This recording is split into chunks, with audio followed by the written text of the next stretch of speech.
Is this the one we got? The one we just read. More stuff. Hey, live. We need another 2 hours to read before the meeting. We need at least 24 hours.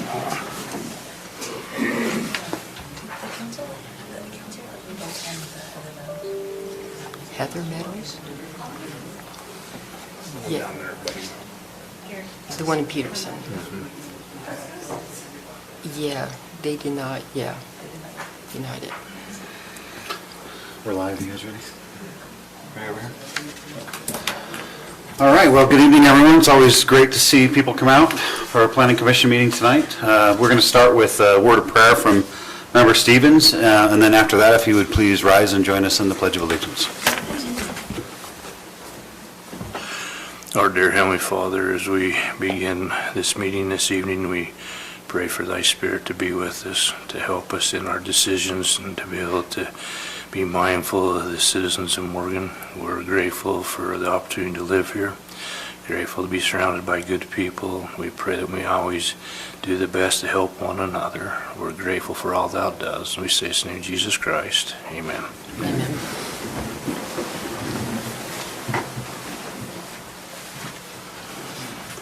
I pledge allegiance to the flag of the United States of America and to the republic for which it stands, one nation, under God, indivisible, with liberty and justice for all.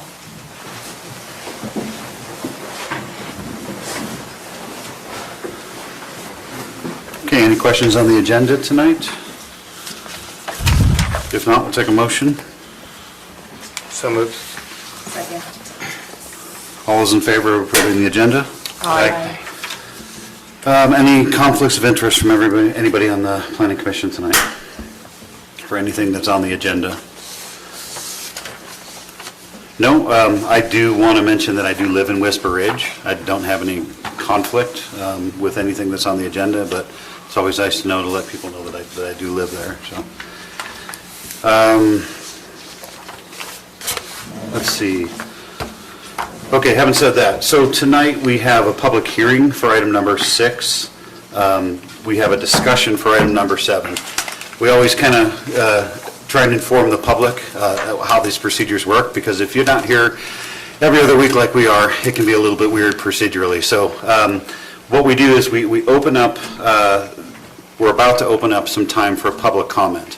Now, for a public hearing, which is the Wilkinson Future Land Use Map application, we're going to have a time for specific comments on that on our agenda tonight. But for anything else on the agenda, item number 7, or anything else that people want to talk about, this is your opportunity to come up. And so if you've got comments on Whisper Ridge, that is not a public hearing, so we don't.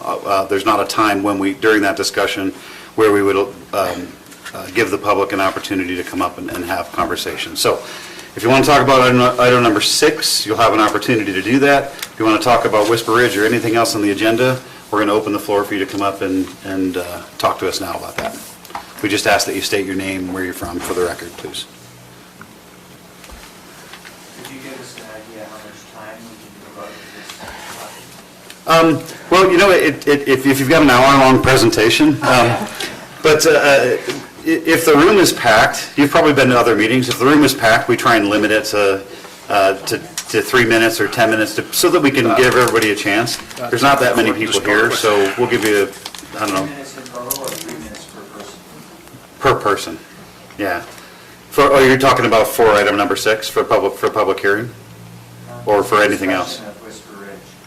Oh, yeah, now is the time for that. So just come on up and talk, and if you go too long and we got to move on, we'll gently guide you along. Does that help? We're not going to set the timer for this. We want to hear what you've got, what your comments are.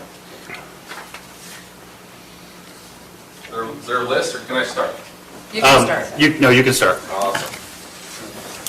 There should be a list if you're going to speak for the public hearing. I think there's a list for that, but. I'm Kyle Taylor. I live at 6165 Robinson Lane, and I love where I live.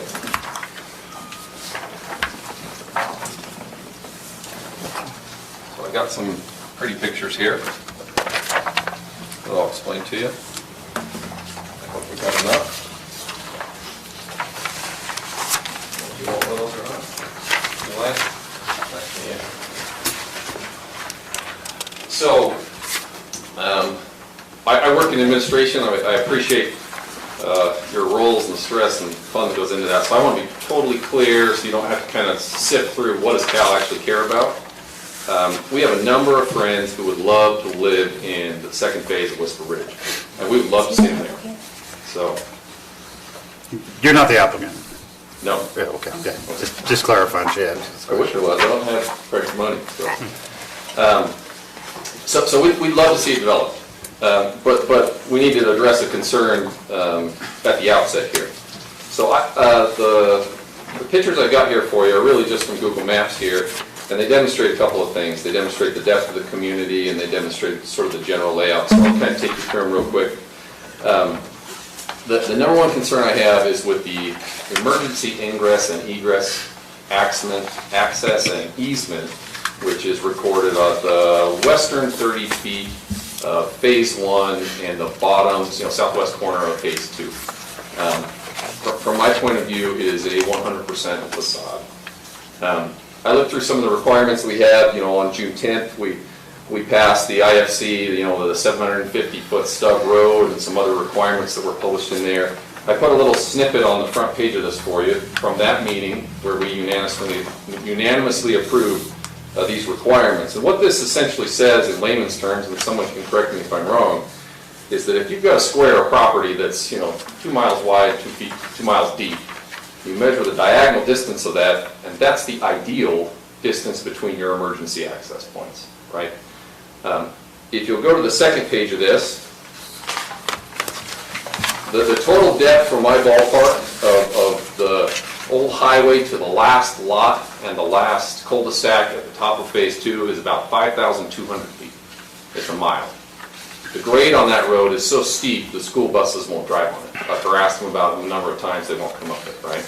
So to the east, you have a wall of trees. To the west, you have a wall of trees. And you have this narrow divide of homes that runs all the way back up to the back of the phase.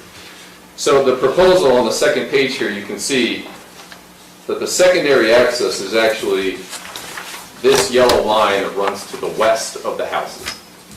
My son can throw a baseball from the primary access to the secondary access, and he's 10 years old. The bottom of this neighborhood, from start to finish, from Monteverdi to Robinson Lane, is 250 feet wide. If you take 250 feet and divide it by 5,200 feet, it is 4%. That's the level of compliance for this road. So I would love to see it developed. I would love to see you guys work with the developer and come up with a compromise. But taking my 55-foot backyard and using 30 feet of that for a road that's 110 feet away from another road is a joke, right? Can you imagine setting out into the wilderness and you say, hey, if we have a forest fire, where are we going to go? You can't go north, there's no road. You can't go east, there's no road. There's a mountain. You can't go west, there's no road. But you can go south and you can go 100 feet from where you came in at, and we hope the fire doesn't move more than 100 feet in the time that it takes you to go a mile. So that's my concern. Hopefully my intentions are pretty clear here. I don't, we don't comply with the code specifically, your code that we adopted 3 months ago, and I think common sense dictates that this road doesn't make any sense. I have a letter out to Lance and to Chief Brindle that outlines in more detail with all kinds of wonderful bullet points, the number of homes that we have, some of the problems that we have. I won't labor that point. I think we'll be talking more in the future while we explore. So I appreciate your time. Okay, thank you.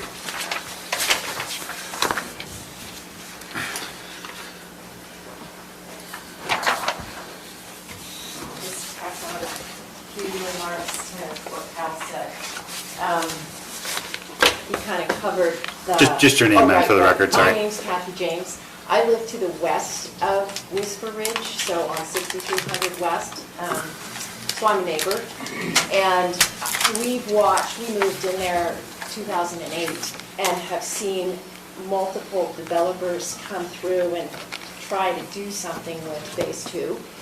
And I hope something happens. I've met Craig and I know Dave Eddington, who got an interest in here, and I want to encourage you, let's do a plan that meets code.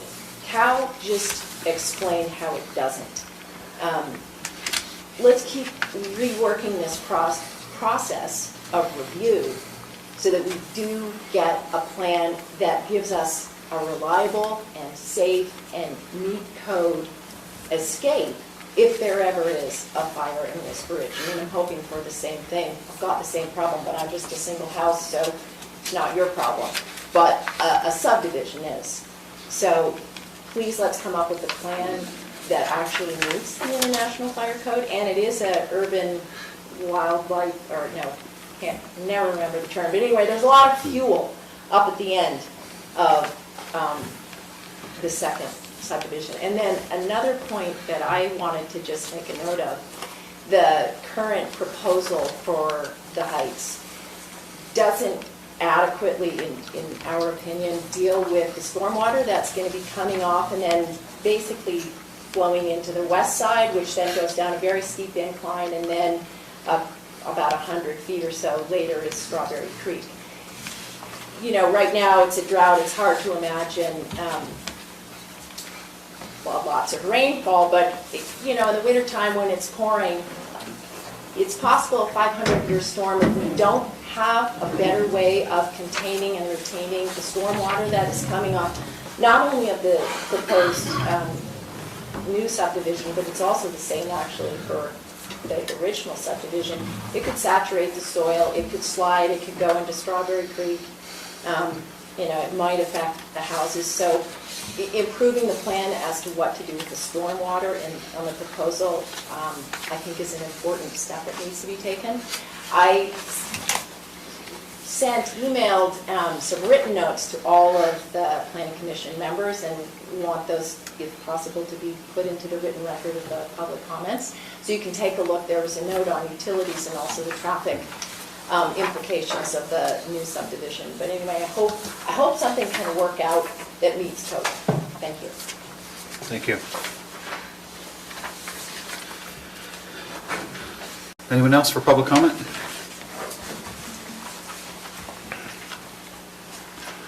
My name is Chris Anderson. I'm Kathy's husband. The Whisper Ridge subdivision as it currently exists has a steep hill and a narrow road. And when the school bus comes to pick up the children, the bus can't go up the hill. So families are driving their kids in a snowstorm down to meet the bus. So we've got a lot of cars and a lot of children running around in a lot of snow trying to get in that bus. Putting another 30 homes up the hill, you can use your imagination where this is headed. Well, if we had another road that made it possible to get in and out of that subdivision, that would be very good for the safety of the families and the children there. The drainage of water in the second phase of the subdivision will percolate across the steep hillside. I was talking with Butch Robinson today, who excavated a portion of that hill, and maybe Mr. Kapke could fill us in on what the soil was like. What Butch told me was that it was mud, and what I believe and clay. And for those of us who remember Creekside Drive, and for those of us who are even a little older and can remember the Highland subdivision before the sewer went in, we had a lot of moisture in the landscape, and we had homes sliding off their foundations. And it would just be best if the second phase of the subdivision had a civil engineering plan for dealing with the stormwater that took it off the hillside all the way down to the road, all the way down to the river. Because if it flows off onto phase one, it can destabilize that slope, and we don't have to go more than a couple hundred feet to Creekside Drive to see the same geological problems and what happened. Thank you. Thank you.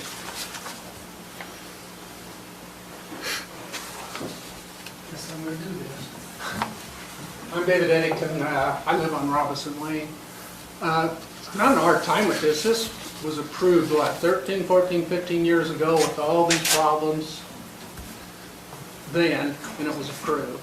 I understand things change and this and that. As far as the water running down there, I used to run horses up there 48 years ago, for years. Water was always running in that field. That's how I watered the horses and kept the field green. We just move it, and it all run right down, right back into the creek. What didn't absorb in the ground. So I don't know about those issues. Another thing I have a problem with is all these people that bought up here, seen the plans, knew the second phase was supposedly going to go in. They all seen the roads, everything was on there. That's been back since, what, 2006, I believe, about 14, 15 years ago. And these guys all bought in this first phase. They've seen the plans, they knew our second phase was going in, they knew that road was always supposed to be there. And now there's an issue, I don't get it. So, anyway, that's my 2 cents. Thanks. Thank you.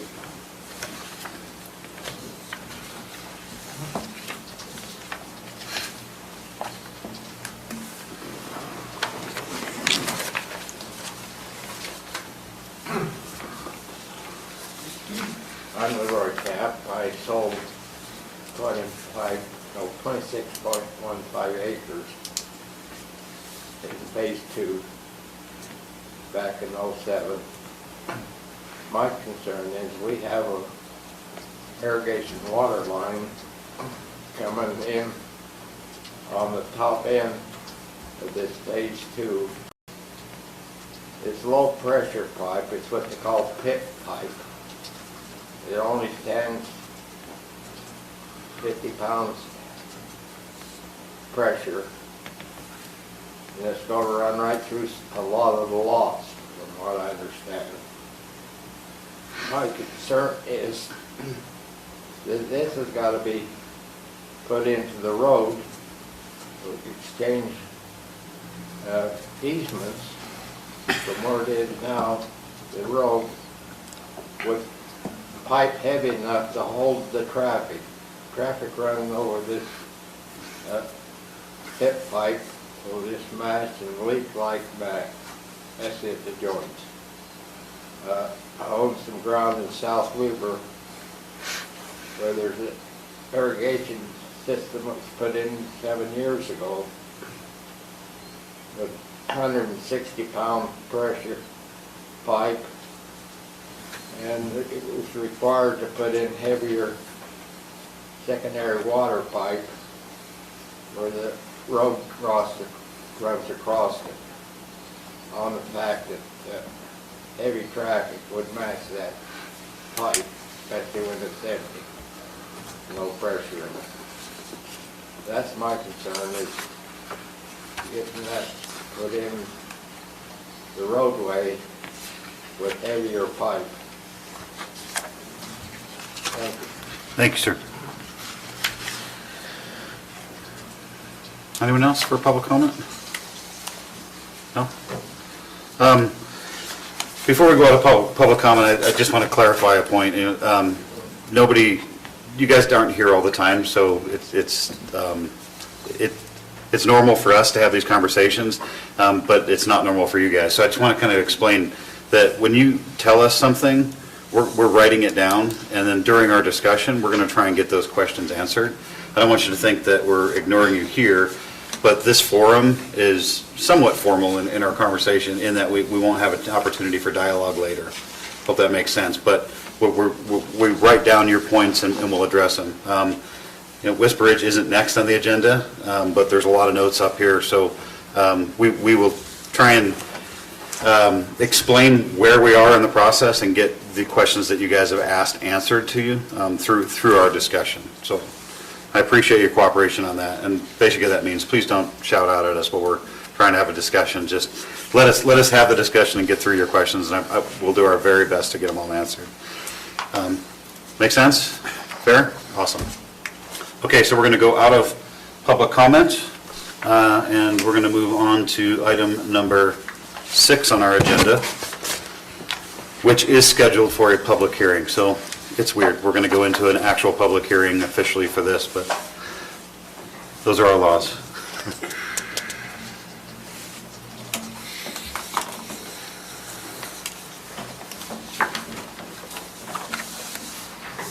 stay over here just to Yep. actually be able to show you maps.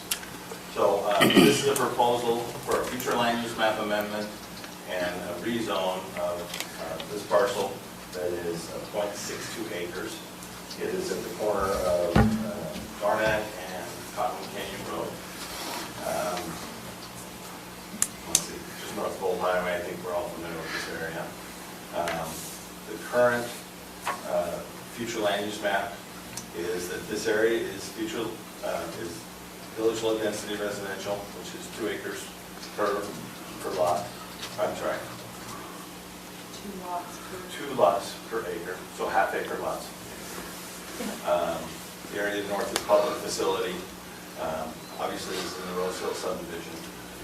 The current zoning, you've got the airport overlay on this, but the current zoning is R120, which again is 20,000 square foot minimum lot size, which is just under a half acre, which means village low density. This site, for whatever reason, we're not sure the history of why it was developed, but the property was, homes were kind of built on one side. And I left a large open space on the south side of the property. The applicant is requesting to amend the future land use map and rezone this property so that it would not be, so the future land use change would allow for a smaller lot, and the rezone would also have to also allow for a smaller lot, R112. We have reviewed it. It does not comply with the general plan. When we look at this area and this map, in zoning, and we try and lay out and make things in an orderly fashion so that like uses are next to like uses, that there's nice transitions between different uses, just leads to an overall better development pattern with similar uses next to each other.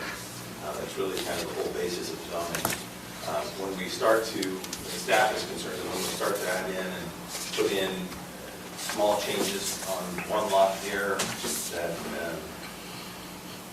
that's getting away from it, and getting away from those boundaries and those lines, and it can have a trickle effect, and it makes things difficult. If this guy wants it, well, then why not the next, and so on. And our recommendation to you is that we not do the future language map amendment or rezone. Any questions? Any questions for staff on this? Oh, I'm sorry, and I do have a couple of public comments that I need to be in. Okay. If you want any questions first. I have a procedural question. Since it was the way it is agenda, should we hold the public hearings at the same time? Or should we have a separate public hearing for the future land use map amendment and then another for the rezone, or they're kind of agenda together? Correct. There are 2 applications here. One is for the future land use map amendment. The other is a rezone application. Correct. It's discussing the same property. The discussion will be very similar. In the past, we've always heard just talk about those together. When it comes to the point of motions, we need 2 separate motions, one for each application. But I thought we could join those 2 discussions together for one public hearing on both applications. Yeah, I think that's reasonable. Two separate motions, yeah. Okay. And we did get 2 letters. Zane Gray expressed concerns that they would like to keep just the R120 zoning and oppose the change.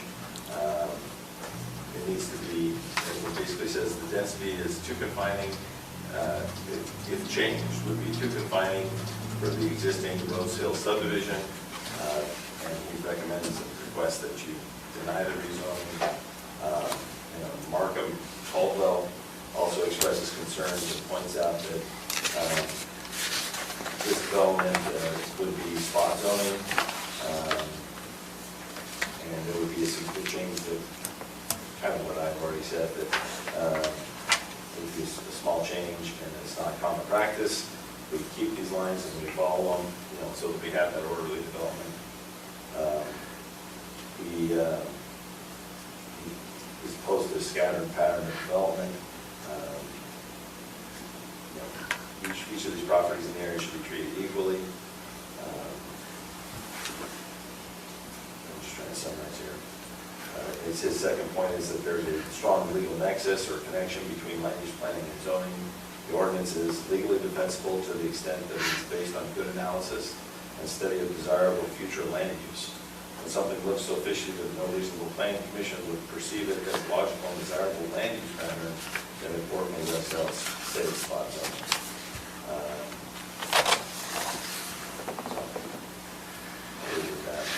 I know one last thing is the most important element to keep your local government legally defensible is to keep in mind that decisions should be based on logical and sound analysis rather than personalized preferences or preferences. The question should not answer everything. Yep, we have those letters too, so it's good. Any other questions for staff, or are you ready to go to, is the applicant here? Yep.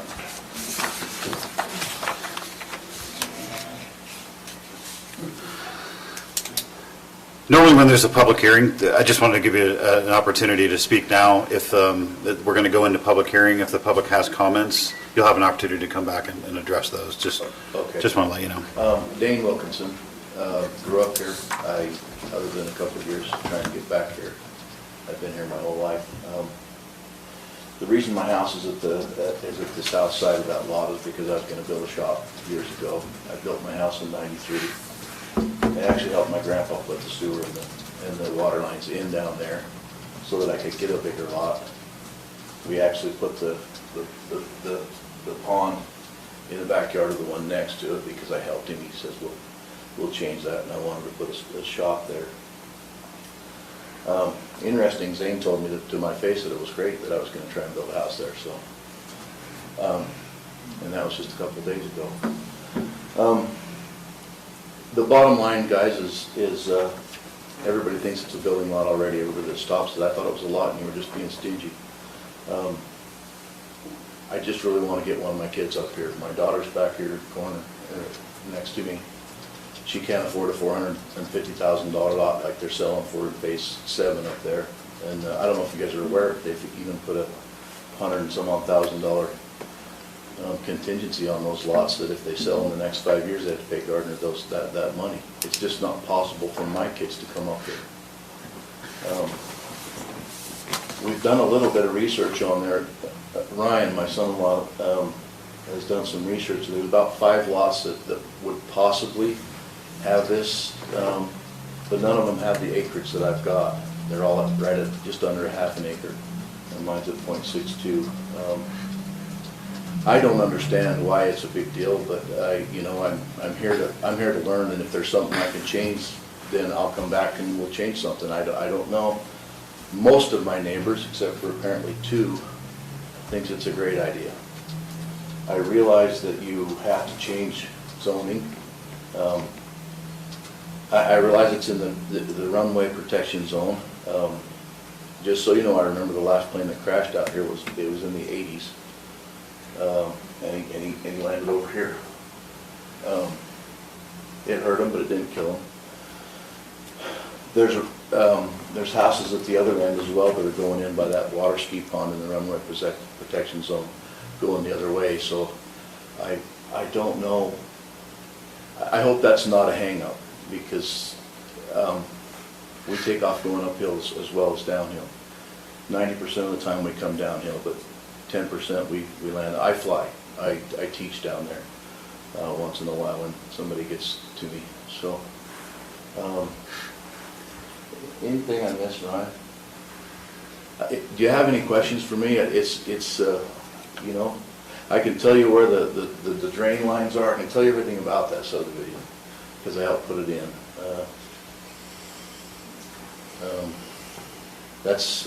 I guess that's all I've got for you, unless you want to ask me questions in a little while. Anybody have questions for him? No, I think we may after we go into public hearing, and we have some questions after that, but. Okay. We good? Yeah, thank you. You guys ready to go into public hearing for this one then? Mr. Chairman, I move to go into public hearing for item number 6. I'll second it. Okay. We have a motion and a second. All those in favor? Aye. Okay, so we're now officially in public hearing for item number 6. So anybody that has any comment for this, please come up and do the same thing you did for public comment, but now it's an official public hearing. Can you feel the difference? Plans on your desk is a flash drive that has a, Plug in, I get it ready. perfect, if you could open up the file that says rezone. So I'm Ryan Scott, Dane's son-in-law. We're the ones that are wanting to buy the lot and build. Basically, everything Dane just said is on the first 3 slides, so if we could just skip past that and go to the picture. This will give you a better idea of what the lot looks like with the retention pond and the drainage that is according to the lot as well. And if you could go to the next slide.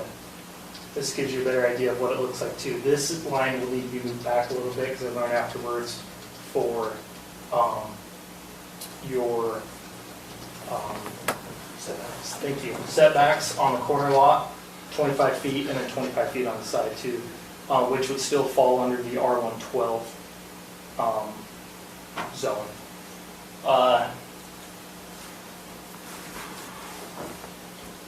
It's a lot that, it's a place that me and my wife want to raise our family. We live in Clinton now, which is fine and it's great, but having the family farm, family property, raising kids, wanting to teach them farm work. I know I may not have the physique of a hardworking farmer, but I do farm work. We want to pass that on down to our children and our growing family, which, you know, wife's pregnant with our first. So it's coming quickly, and I just kind of wanted to introduce myself and put a face to as to why we want to do this, and definitely want to abide by any laws or anything that we need to do it. That's it. Thank you. Anyone else for public comment on this? No? I'm going to go out of public hearing. Excuse me, thank you. Public hearing. Yeah, motion to go out. We have a second. All those in favor? Aye. Okay. So we're out of public hearing for item number 6. Discussion? I think it's worth, yeah, I jumped right in, I was going to ask you. I think it's worth just understanding, having a discussion about the future land use, the broad strokes. I have a question about how close are we to a new general plan, and how would that apply to something like this? I think it's worthy to have that discussion. And I'm not the expert, so I'm asking you to comment, but in general terms, the future land use map is a public document. Everybody gets together in the community and they says, this is what we want to shape our community to look like, right? So the first part of the application to focus on is that this is an application to change the future land use map from what everybody, what the general plan has it as, to something else. That's the discussion before us. Did I say anything wrong there? No, Have I been doing this too long? It's like you said, it's to lay out in an orderly fashion of what we want to see in the next 20 years or so. And so in 2020, I think 10 general plan, usually update every 5 to 10 years a general plan, just because demographics and things change, and so you want to reevaluate. So this is the 2010 general plan. We are working on a general plan right now. We're well into the process. Next week, on September 16th, Thursday evening, just doing a little plug here, in the City Hall offices, actually it's in the City Council room of Morgan City, and it'll be online on the internet. They're going to walk through what they've heard and developed. So we have a land planning consulting team with transportation and physical analysis, demographic analysis, looking at everything's happened. They've done a survey and other things to try and come up with to update this plan. I don't know, I think this is a very similar situation. This area is a developed subdivision, so there's not a big change in that. They're not coming in and trying to change that, but the vacant areas or places that would be upgraded is what would be looked at. growth is an issue in Martin County, and so that'll be a big part of that discussion, is where do we want to see the growth, and what density do we want it? If everybody wants to live on 5-acre lots, there won't be any open space, and it will cost a lot to do it, but if we can start clustering and going smaller lots, then there's room for a few more people, at least family and that type of thing, so trying to find that balance is what they've been working on. This meeting next week will be the first opportunity that the public's had to really, well, we've had several meetings, but where they'll be able to look at what they're proposing and make comment, and that'll be a part of that, and then we'll do a public hearing. That's the 16th in City Hall. That's the 16th in City Hall. 5:30 is when the council discussion will begin, and then 7 is when the city discussion will begin, but it's a lot of overlapping, so you can't make one, you cannot make the other, and listen in. But the discussion is what's logical and what should happen. Like I already said, it's about like uses and compatibility, and that's what we're coming with. Oh, I thought you were going to say something. Any discussion on that? No, I do have a question about the packet. Wouldn't a finding be that it doesn't, like, that there's no other zoning like that around it? Shouldn't there be 2 findings? There could be, yeah, I mean, That would be spot zoning. Yeah. yeah, it could be isolated. That's my only And- recommendation, is to add another finding of why it shouldn't be passed, because it would be considered spot zoning. And it doesn't fit anything else around. They're like not even across the street or anywhere. I would say like if we had maybe 10 lots that were all next to each other that all had the same issue, that's a different story, but we're talking about 1 lot.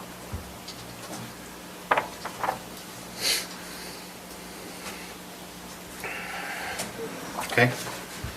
I'm just trying to do this for everybody's benefit, just so we understand. So I know you've had dialogue with the applicant and all that other stuff, but the future land use, not a lot of people understand what the general plan is and what the future land use map is. It's that broad stroke for guiding planning, and it's got it at a specific density right now. But there is discussion, open discussion right now. We just happen to be in an opportunity to talk about the general plan changes that are coming up. And that would be a good opportunity to talk about it. A question, what did you say it is for the R120, the size of the lot supposed to be? Minimum 20,000 square feet. That's the existing, and then of course R112 is 12,000 square feet minimum lot size. So almost a quarter acre versus almost a half. So with this one though, on here it's showing that there's .81 and then .28 acres in the Rose Hill, and dividing this would give you .31 for both lots. So doesn't that still fit in it? What are you looking at there when you're saying? On your first page, That would be 1/3 acre lot, not 1/2 acre. but it's showing that there's some lots already in the subdivision for, that's down to .28, so even under a 1/3 acre.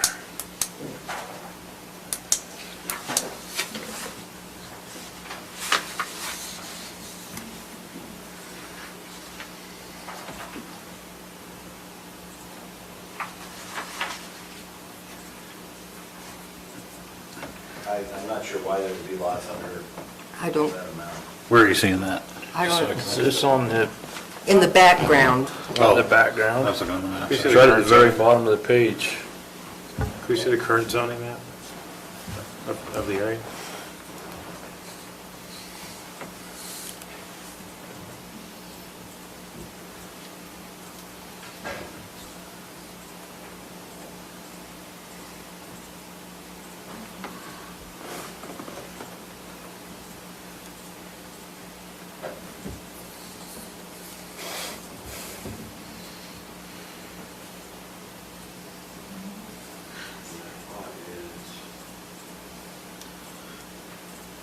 So if there's one, it's going to be across the street and about 4 or 5 houses down. Do you see the smaller lots down there?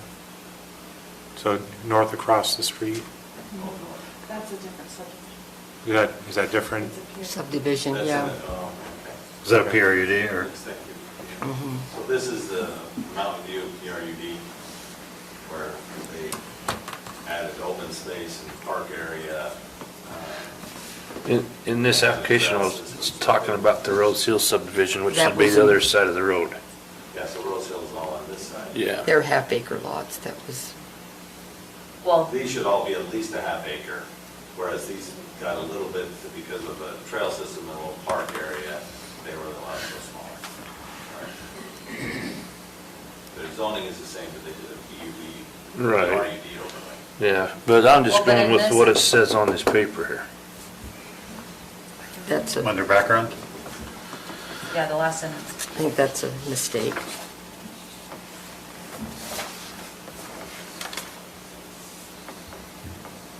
So not in the Rose Hill subdivision. It's right at the very bottom of the page, where on the background. It's that last line. Page 3 of 30. Oh. No, it's on this one. Yeah, it's the one I Not the picked off. colored one. Yeah. Right at the bottom of the page. It's right on the first page, Lance.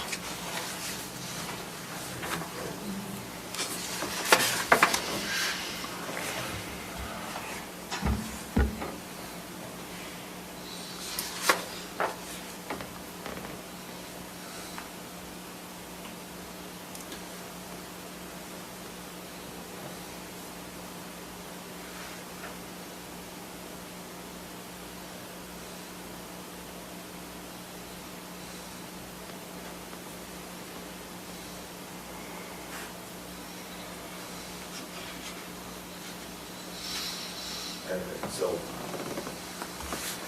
sorry, what's your question again? Well, it's just on this paper, it's shown right there that you're saying between .81 and .28 acres in the Rose Hill subdivision. It's got to be a typo. Typo. I just was curious I picked that one up off of your desk there, I thought it was our packet, but, Well, it's looking at, it is. yeah. So I, It's got to be a typo, I'm sorry. okay, I was just curious. So everything in that Rose Hill subdivision is half acre or above? I was very sure, and now I'm pretty sure.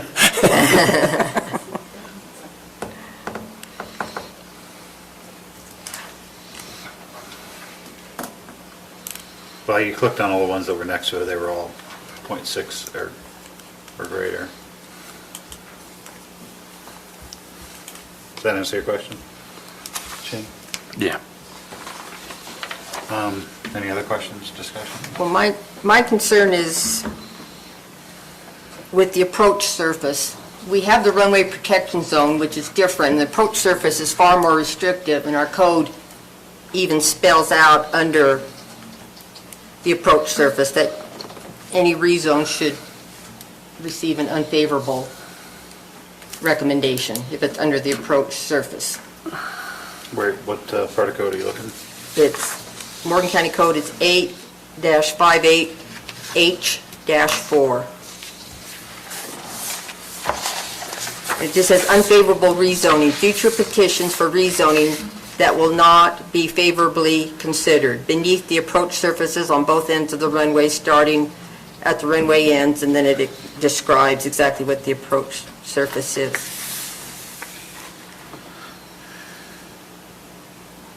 So our code is not recommending any rezoning, only to allow development with existing zoning. Are you thinking of it as a condition It Or- is a finding or already. findings? Yeah.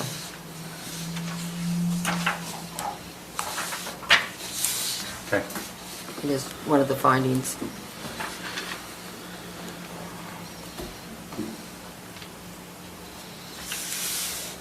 Okay. Is everybody tracking findings? Is anybody ready for any further discussion? I want to for sure add a second finding, which is the spot zoning and that it's not consistent with current zoning. Do you want to make a motion? Or do you want just to No, add just that? put it Just add in. it Rubber as a stamp? motion, Okay. yeah. And I'll just clarify, through all the Rose Hill, all those lots are at least .4 acres, .45, .46, so just under a half acre. There's nothing that small. Okay. Minus roads and driveways, I'm sure that's what happened in the subdivision. 20,000 feet is .4591 acres. I'm sure you were curious. I was.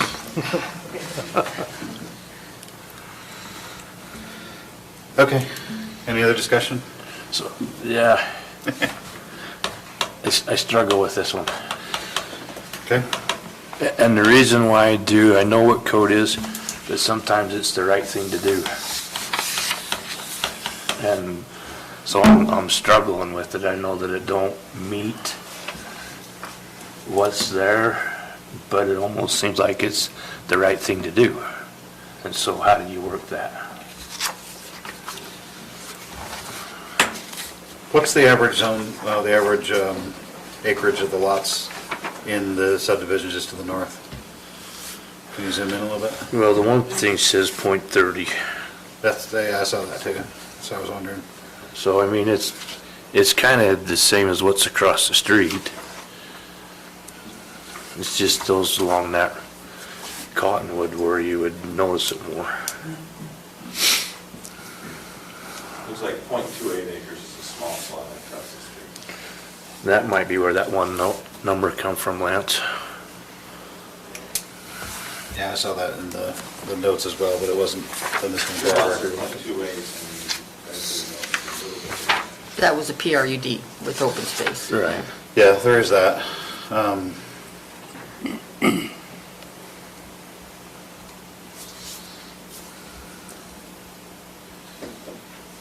Lance, any comments?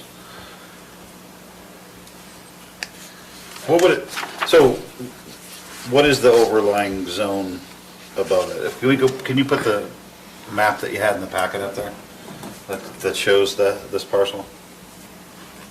Lot.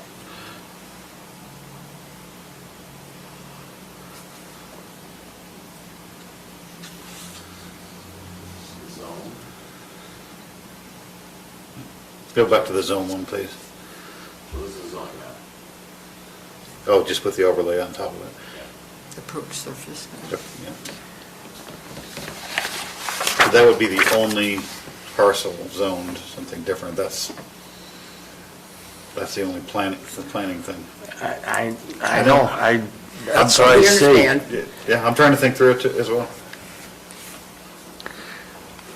In my mind, I just don't see where it's, other than the zoning, boom, that's the hard part And with the this airport one. ordinance that you'd have to ignore.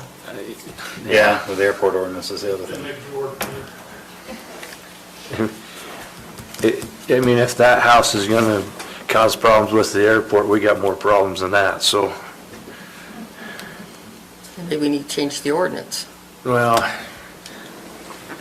I just think, I mean, you have ordinances because you gotta have guidelines, but sometimes there's a thing called common sense too that gets thrown out the window because of code, and I struggle, you have to do code to protect yourself. I get that, but Well, then you change the code. I know. So others that are under the approach surface can do the same thing. It's a discussion we've had before, like, once you open the can, all the worms come out. And you can't shove them back in. I think it's a unique opportunity because the general plan is open right now. I think it's a discussion they can have at the general plan on the 16th. But I guess I see with this one is the general plan's not gonna change it because everything's already there. You can't It's public really, input, I mean, yeah, but you can't change the subdivision. The way this is set up, no, the we're talking about lots. future land use map. You could change the future land use map. in the general plan. I get that, but you're Good. taking, Doing it on one lot. Yeah, no, I meant for that area, Do this change. if that's what the people wanted to do. but it's, whatever you do, you can't change the zoning in this subdivision. This is about the only lot in that subdivision that you could make the change on. You could change the zoning. You couldn't subdivide the lots, but you could change the zoning. Well, yeah, but then who's gonna do that? That's the other thing too.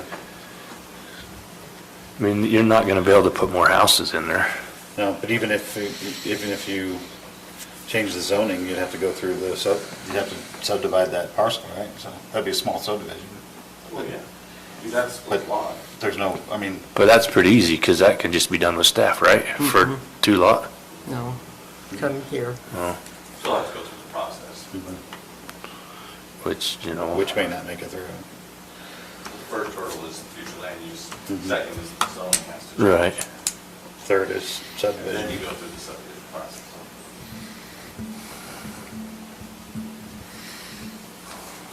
No, I understand.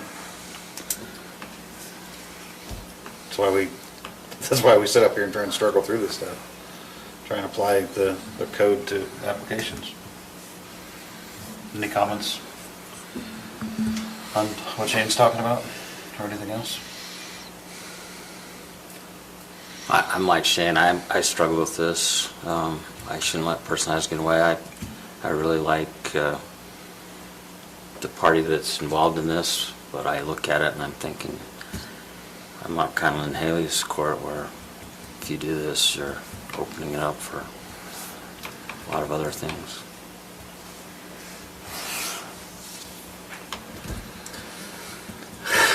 And not just in the subdivision, but all over the county. Right? Yeah. It's hard, I agree with Shane, to remove personalities from the situation. Yeah. Very difficult. I think we're all struggling with that. Yep.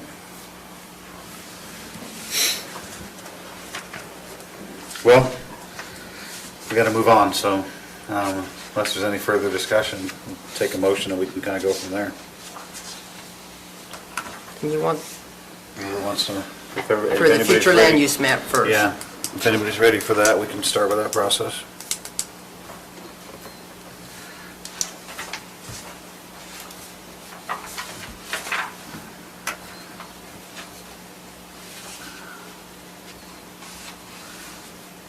It's not written in there 2 separate ways though, right?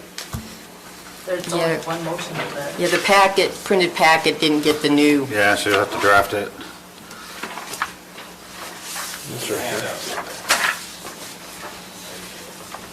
The handout did? They're saying it has to be 2 motions. No. One for the Yeah, let's- land use did the and handout one do the future for land use map? zoning. But the application was just for future land. Yeah, let's get through Okay. that motion first.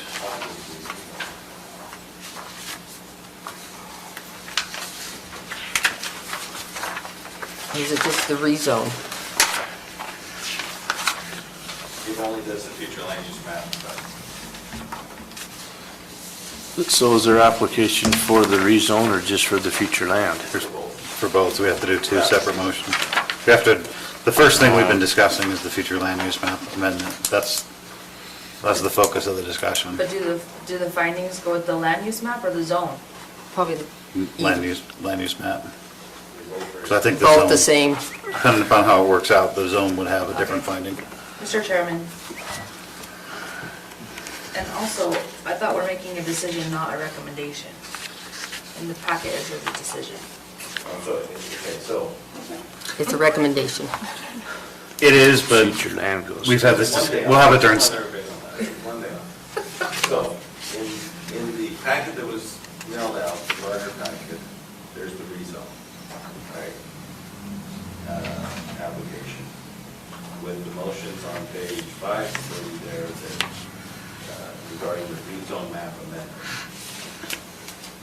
On the smaller packet that you got today, it's similar, is the future land use map amendment. So it is a recommendation to the council, not our Yes, decision. both of these are Okay. commission. Yeah. Mr. Chairman, I move we forward a negative recommendation to the county commission for the Wilkinson future land use map amendment application number 21.039, changing the designation from the village low density residential to village residential based on the findings listed in the staff report dated September 9th, 2021, with an additional finding number 2, that it would be spot zoning and does not go with the zoning around the area.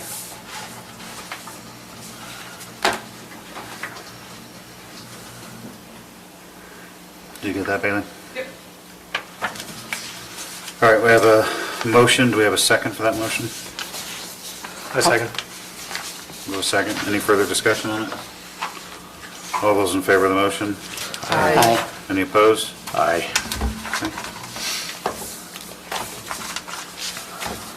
Motion passes. Now we need a second motion. Mr. Chairman, I move we forward a negative recommendation to the County Commission for the Wilkinson rezone map amendment, application number 21.038, changing the zoning district from R120 to R112 based on the findings listed in the staff report dated September 9th, 2021, with the additional finding.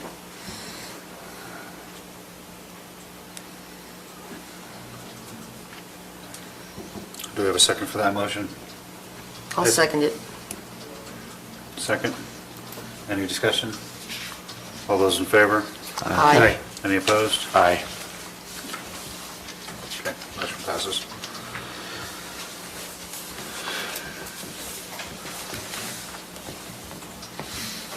So, we're going to move on to item number 7, which is the Whisper Ridge one.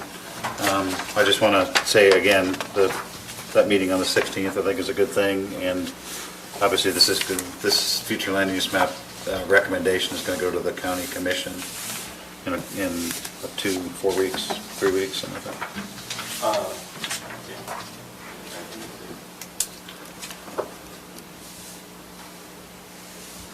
You should be on the 21st. Okay.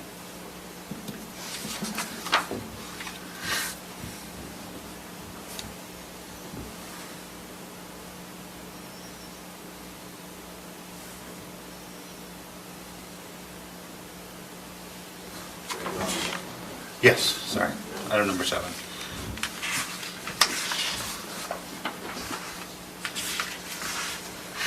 As discussed, and you've heard a little bit in the discussion so far with the public comments, this is the Heights of Whisper Ridge Phase 2 Subdivision Preliminary Plat application.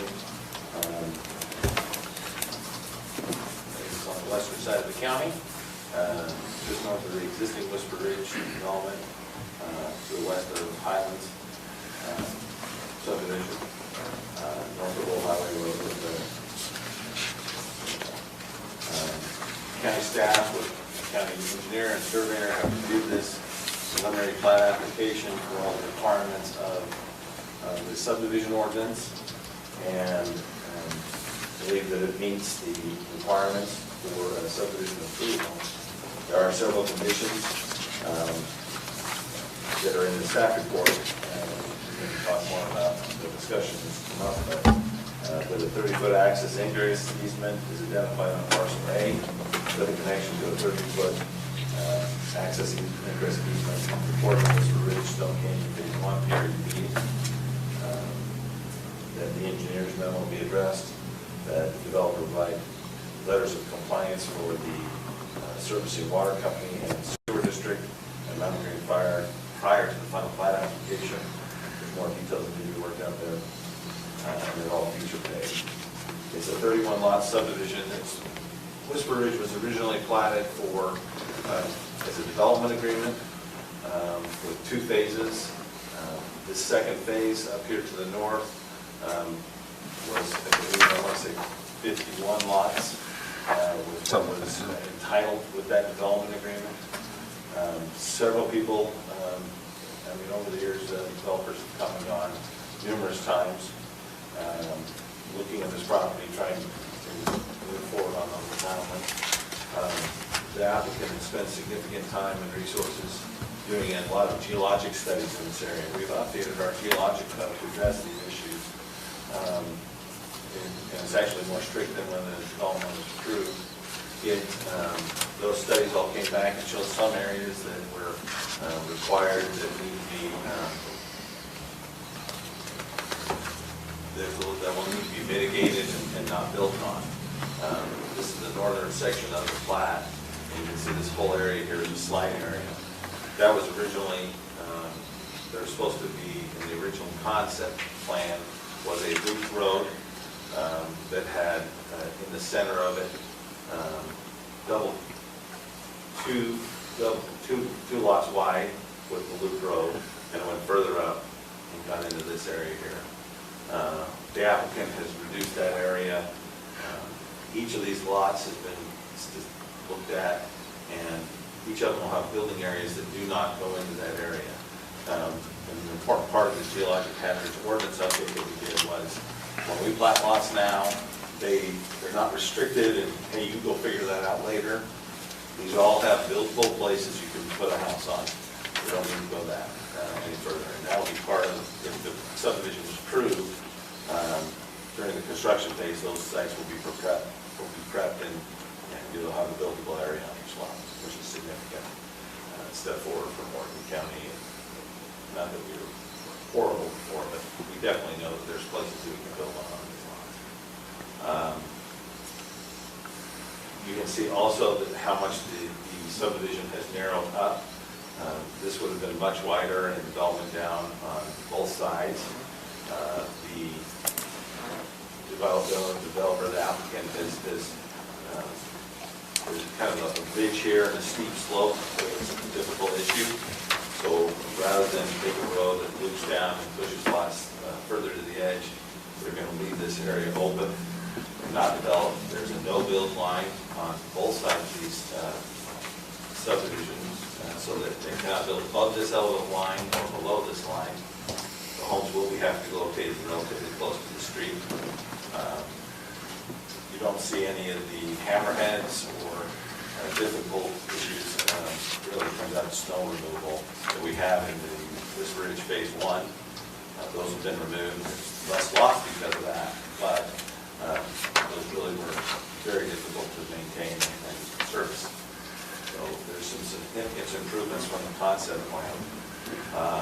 The condition of approval that is being been talking about is that this is the northernmost lot of Ridge Phase 1. These lots have a 30-foot access easement that runs down along the back of those lots, and that's for emergency access in the future. At the time that they did Ridge Phase 1, they put a lot of conditions on that had to be dealt with at Phase 2. The installation of that road was one of them. Well, now we have an issue because people built their lots, they're using that area for recreation and enjoyment of their property, but there is unfortunately an encumbrance of 30 feet for emergency access, and a road needs to be built there as we are looking at it with the current application. So that road would be for emergency access only, fire trucks and whatnot, but it is in the Phase 1 plat. It is a requirement, and it is platted there and it exists. I'll go ahead and talk about the fact that the fire separation between these two roads is obviously been raised as the issue that, and maybe this isn't the best map to show you.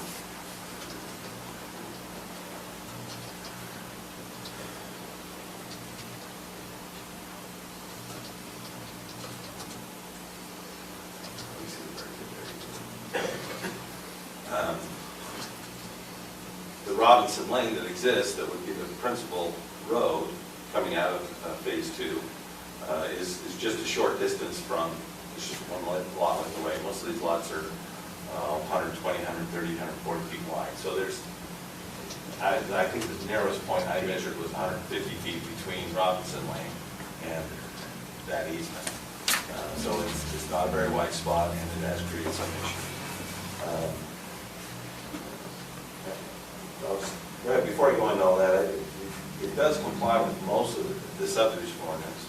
The issues that come up today are really dealing with the fire access roads and those requirements. We have received several letters, and there's been a lot of correspondence this week. I've given you all copies of them, the letters we've received. I'm going to start with, well, I'm not going to rehash what Mr. Taylor stated. He presented it with his concern.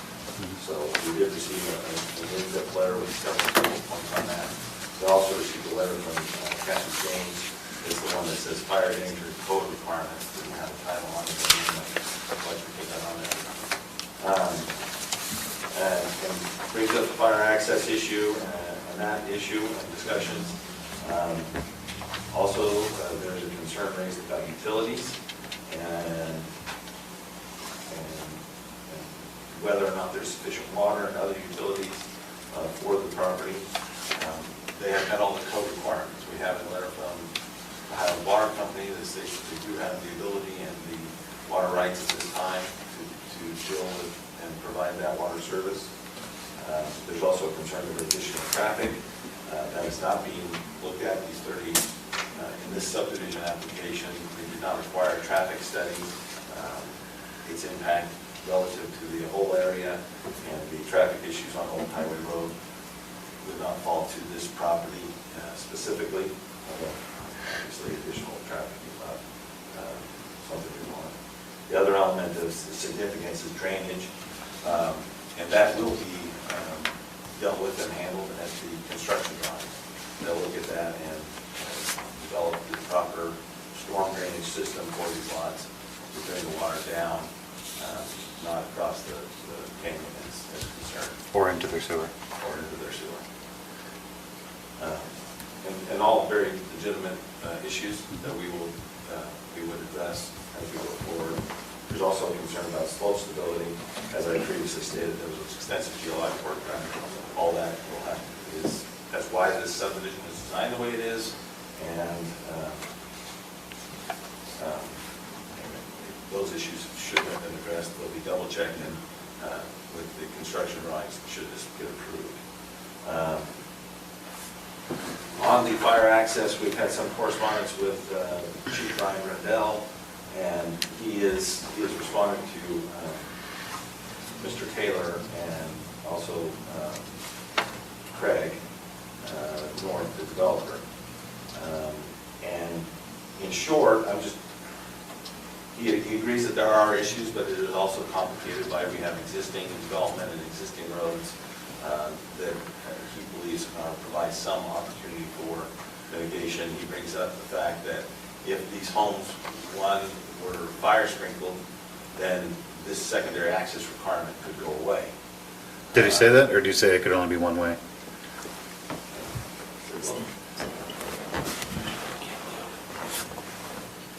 Depends on which homes you're talking about, phase 1 or 2. He has a different response.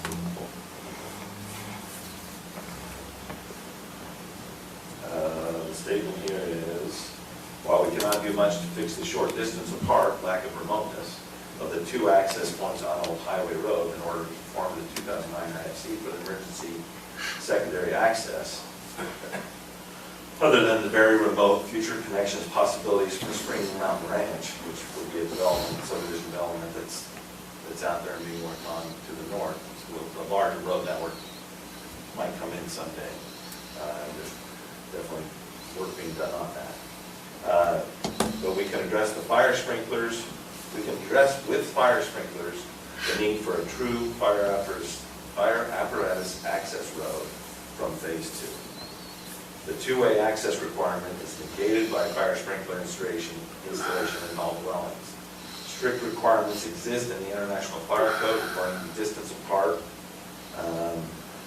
but there may be a possibility of reasonable accommodation. I hate reading this stuff, so he is saying that there's an opportunity there to look at. And I just want to, I raised that because I think there might be a way forward is the way I would interpret this email. I think generally speaking, what we would prefer is to have a memo with the directions and requirements from the fire chief would be our standard policy for approving a subdivision. But as I read this letter, there's definitely The plan, or the the fire chief believes that there's an opportunity and he has the ability to, with some changes of fire sprinklers being required for all homes in this subdivision, it would mitigate fire danger issues and would require only the one access. for the preliminary plat, right? This application is for This is preliminary. preliminary plat. So just to kind of restate that, because there were some questions from the public, this is, subdivision was approved back when Phase 1 was approved. The subdivision is part of a PRUD, the subdivision was approved. This is an application for the preliminary plat for Phase 2. Correct. Okay.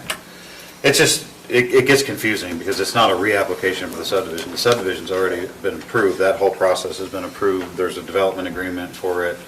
The development agreement covers both of these. The Whisper Ridge Phase 1 Right. subdivision is just for the subdivision, obviously, the construction. Right. The applicant is here too.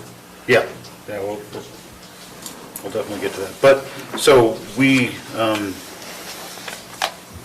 just one more question for you before we go to the applicant. Do we we don't have a definitive way forward that I've seen from fire chief saying option A, COA 1, COA 2, whatever, these are potential solutions for the fire access road question.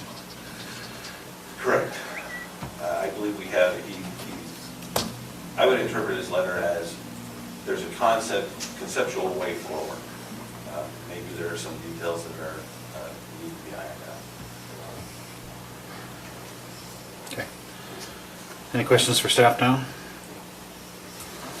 I have one. So minus the sprinkling systems to be installed in the homes in Phase 2, is there any other options besides that?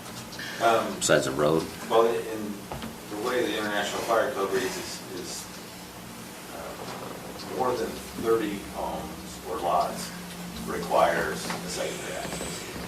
The fire chief went with sprinklers, but it's also the number of lots. If it's 30 or less, then a secondary access is not required. But again, that's fire code, I'm just telling you what I've read. It's really the fire chief's call on that. So they could put in sprinklers or reduce the number of lots. Okay. Sorry, I'm just writing that down. We're going to have notes on this, I'm sure. So that if if it was 30 homes or less, you wouldn't need the secondary access? That's my interpretation. Okay. Okay. That makes no sense to me. Across the way, the neighbor, same issue, didn't happen. So why is it being allowed now? What? Like the 1,000 feet? Like the fire escape? Whole frontier. Oh, gotcha.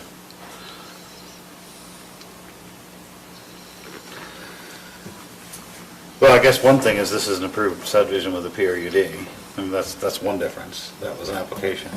She's talking about Frontier, right? Yeah. Yeah. That road was, But this is a PRD under development agreement. So, yeah. That's a whole pre-approved, different pre-existing. This is just the preliminary plat for a pre-approved subdivision, as is. So our new code we did 3 months ago on dead-end roads, does that not apply to this? Because it's already approved? The dead-end road code that we put in, does that not apply to this Phase 2 now? Because... Well, I'm going to say the initial concept that was approved with the development agreement and it is contemplated and planned for in the Phase 1 approval is that it's not a dead-end road. That Robinson is the main road going up, accessing 50 lots. And that the secondary access that was approved came out and went behind the lots in the north end of the existing Phase 1. Just looped around and came right back down Robinson Lane. Well, no, it doesn't come right down Robinson Lane, it comes down on the other side. It's a separate access. Which connects to Robinson Lane. Which connects back to The Robinson 30-foot Lane. sloped easement that they'd have to build a road on. Parcel D, well, the north part of parcel D, basically. Is that how the original was, though? It was approved to go up Robinson, come back and hook into Robinson Lane? It was approved, or is it was supposed to? That's how it was Go back approved. down and go down. So that's what's in the development agreement? All of Phase Yeah. 1. Yeah. Well, that's what's western But rather than- we can't change what the development agreement is, right? We can't restrict It would it. be amended, but. It hasn't been. That's not the application before us. The application before us is under plat. So, Okay. sorry. No, okay. I just have a question on the secondary access lands. You talk about a road that the fire trucks could get in or out, is that correct? So if I'm a landowner there and I have a lot, what's that gonna look like in my backyard? What are we saying? Is it just an easement? Are they gonna put gravel? 6-foot wide road, all-weather surface, capable, I've heard 6 inches thick ground. I haven't been up there. I get visions of this being extremely steep. It like is how- on the backside of the properties in the west. Like what degree are we talking about? How steep is it? They'd have to cut into the side of the hill. 32? Could you pull up a Google map? Is that 32, is that where the road is? There is no road, there's an easement. But I mean, the Yeah. road is supposed to be there, or the Yeah, it's easement? supposed to be on that slope. That's where the easement is. So, So here's the last lot, this is Mr. Taylor's lot. The 30-foot access easement is platted here, and it comes down along the back of all these lots. and it looks like there's kind of already a road there.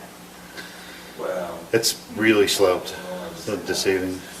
It's, Well, I guess my question was, is it gonna go, like, is the easement right in the middle of their yard? And it doesn't look No. like It's it, at the rear of the well, yard. it's at the rear of the yard, but it's the rear 30 feet. yeah. That is the concept that was. which is pretty significant. Those lots are only, how deep are they? 150? My yard's 55 feet deep. The yard is not the lot, though.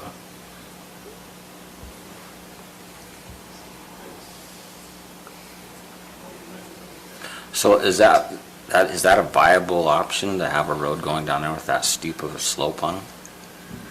Well, I don't think it would have to be looked at and constructed that way. That would be the Whisper Ridge Phase 2's responsibility. But that was the initial concept. You mentioned the pipe. It goes under that road. The pipe goes under which road? But there's a 10-inch pipe that feeds Butch Robinson's water supply that goes behind these lots. It's on the back of the lot. I really appreciate the dialogue, but. I asked if he mentioned something. But you're right, that's where what's that? Yeah, that's, apparently there is a private water line down there. Yeah, but that would all have to be figured out. Will have to be figured out between the property owners. Yeah, and but, the water line. yeah. Because Whisper Ridge doesn't own that. Well, you own the property owners own the 30 feet for the easement, and then. They own the lot, but the easement is a right to access that 30 feet for emergency access road. But their lot's part of that 30 feet. That lot is part Yeah, of it. correct. So all the rear lots of those will have to have that road put through their lot. They would, under the Whisper Ridge Development Agreement. Well, that's what was recorded on the plat. That's what's on the plan. What I believe Chief Brendel is contemplating and working on, did not have time to finalize it, is something that there's another alternative there with fire sprinklers or reducing the number of lots. Maybe that secondary access doesn't count. We haven't had a chance to hear from the applicant yet, but I'm going to give you my opinion already. I think we need the fire chief's alternative plans. I don't think we can make a decision on this. Well, without the I'm fire kind of chief's. confused with the fire sprinklers anyways, because in the packet that we got first, and that, when it talks about that it's almost like that if there's not enough fire flow through the hydrants, then the sprinklers is the option. So I'm confused what he meant by that. So the county engineer raised the issue that Yeah. we aren't sure what the water pressure would be in those lines. And so it might be a requirement when the homes come in for a building permit, the water flow would be measured. And if it's not high enough, then those homes would have to be sprinkled. So we would address that at the building permit stage.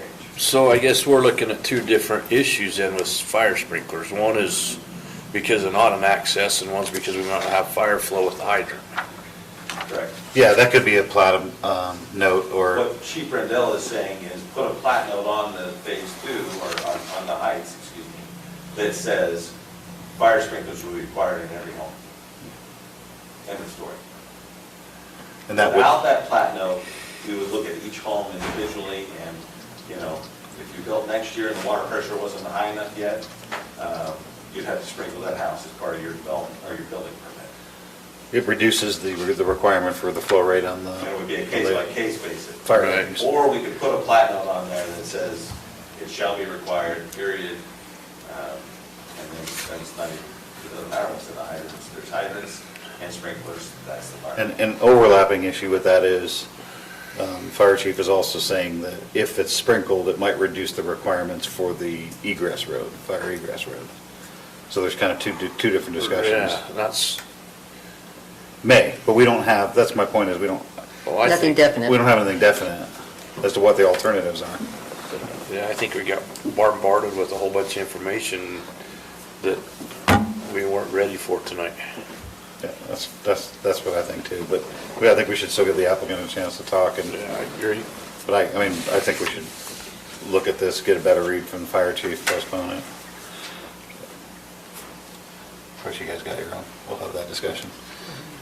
Any more questions for staff or? Okay. Did the applicant want to make a case? Sure, no microphone. It's Craig. flat, it's on the, it's there. Okay. Craig North, 5835 Dartmouth Drive. Where do you want me to start unpacking this? Your floor, sir. Okay, maybe I'll chip off a couple of the easy ones first. The secondary or irrigation water line, that will be replaced with a commercial grade secondary pipe and get it over into the PUE along the road, just to address that.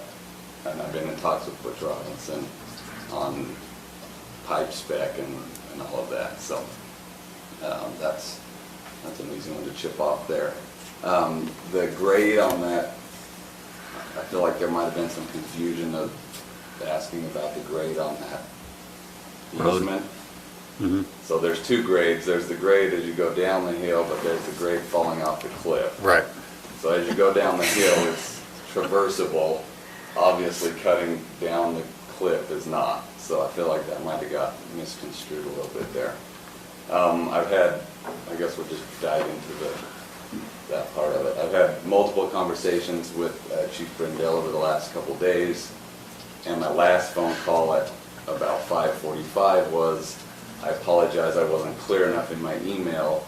If you sprinkle the homes, then we can do just enough to get a fire truck to defend a fire back there. And that's what he's thinking. And I said, well, obviously they're going to want some kind of memo stating that.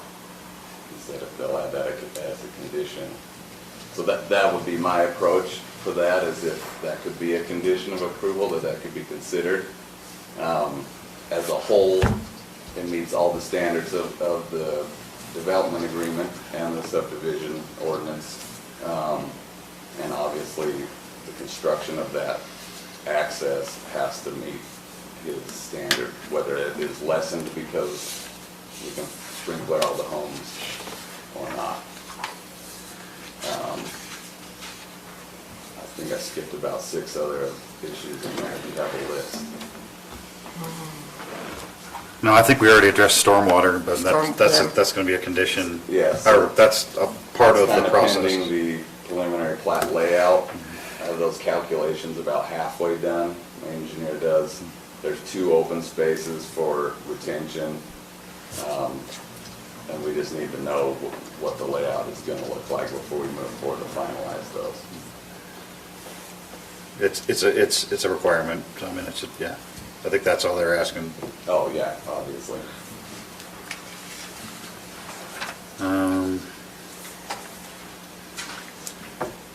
Questions for the applicant?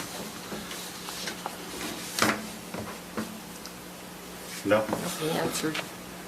I think we have a few discussion amongst ourselves, and do you have anything else for us, or? So I guess my final petition would be for a vote of to recommend approval, and if we need to add a condition that it meets the fire marshal's standard, I mean, that's already kind of part of recommending approval anyways. So the construction of that access would come with the final approval anyways, so.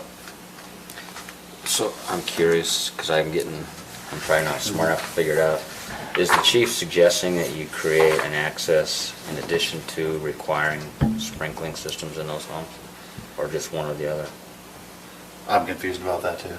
No, yeah. We don't know. So the existing easement, he's saying we don't need an actual fire apparatus access, which is what Lance referred to as a foot to 18 inches of old road base that can withstand a And 75. FAAR, does he call it, right? Fire Apparatus access road, Yeah, right. and it's got to be able to handle the 7,500 pound vehicle. So he's saying that if But it's we sprinkled, we sprinkle wouldn't need them, it? Then he said, his words were 10 to 12 feet of a passable way to be able to defend a fire on that slope. For them to get up to defend, not for Yeah, egress? And not an engine, he said, just one of my trucks, and it's 10 to 12 feet, and it would have been nice had he sent that in a formal letter. What I'd like to avoid is losing 2 weeks in the process just to call him tomorrow and he sends the email at 9:15 saying yes. So I'm happy to add that as a condition, or however that is.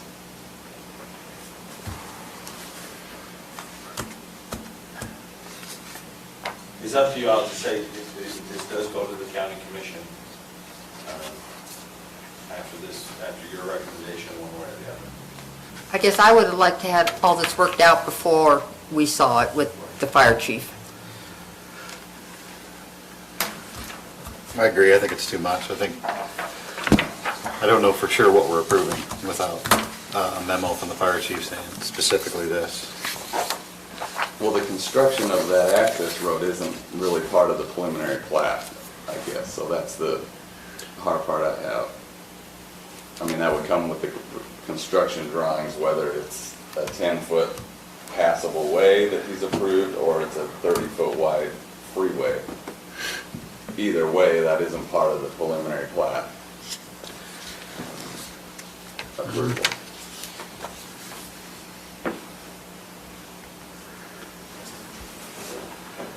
Let's take a look. While you're looking, I have a question. Assuming that he's not the original developer, right? Like you said that people have been looking at it to develop it, so purchased by somebody new, does that, right? Yeah. So, does that change the PRUD? Or the property is in the PRUD that wasn't in agreement with the owner? The land entitlements, which is the zoning and the development rights to a certain level or number of units, is run with the land. So it doesn't matter how many times it switches hands? It's just another form of the zone, more specific detailed zone. Zoning stays the same. And you, if I may, you're good with 30 units versus 31? I told the fire marshal I'd prefer to trade a lot and not have the sprinkler requirement, and he said, no, I prefer you keep 31 lots and agree to sprinkler them. Okay. To be fully honest, I'll sprinkler them and lose a lot if I need to. So, 30's the cutoff. I mean, 30, That is Chief Rendell's call. okay.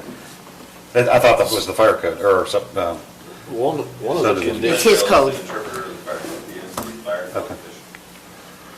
One of the conditions is already that they have to have the approval from him for final plat. Yeah, number Okay, three. we went through this just a little while ago, yeah, I'm looking. and that wasn't bought off on, remember? I was gonna make it a condition that it was done before But final, and there, This is where I'm struggling though, is with that one, he wouldn't let the fire sprinklers work in that one. if I remember right. No, Well, I don't that was the think- egress road. There was no egress road. There was no secondary egress. So, We were correct me if I'm working on- wrong, so from phase one, from the original PRUD, they have to have the 30-foot access easement, period. But they haven't basically built it up to withstand a 75,000-pound fire apparatus traveling over it. It hasn't been built at all. Because it had to be done when phase So- 2 is done, right? Right, so this sounds more like a PR, like, It's just grass back there. yeah, so this sounds like more of an amendment because I want to trade fire sprinklers for the secondary, or to make the secondary go from 30 feet down to 10 to 12 feet. We don't know. Is this, okay. Right, so that's still going to be there, correct, the 30-foot access easement? With access easement, working. Okay, There were construction requirements That's what they of the road surfaces, they could do away with the height. okay, so, is what he's, The condition of approval of this preliminary plat is that that road be constructed to the fire apparatus road standard. okay. From the original PRUD, or from, they just had to have it, Part of this okay, application. okay.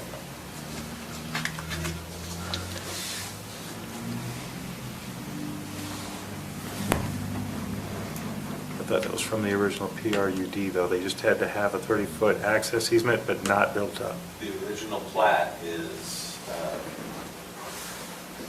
the Whisper Ridge Phase 1 plat has on the back of those lots a 30-foot access, emergency access. Mhm. That is what the plat is. Is there a building? It doesn't say, Built to what it standard? doesn't say anything else. Got it, okay.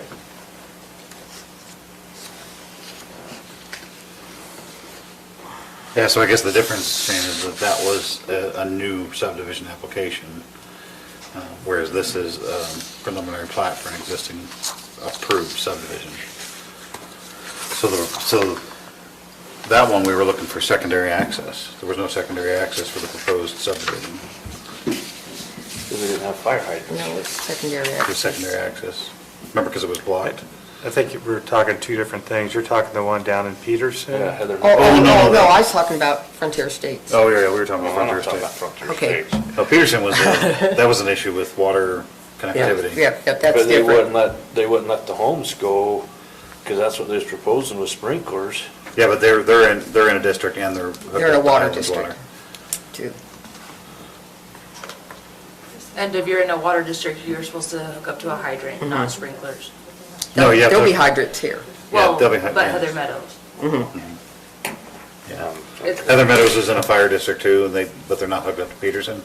This is a water district, but they are hooked up to Highlands.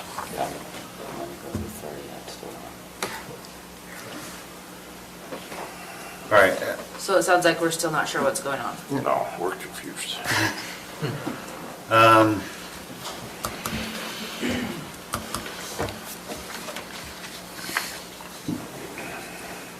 Lance, help me encode here if you would, please, for the requirements for preliminary plat.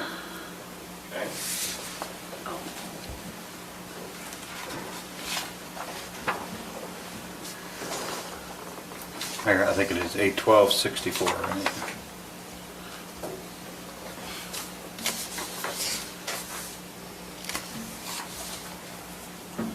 Or 20.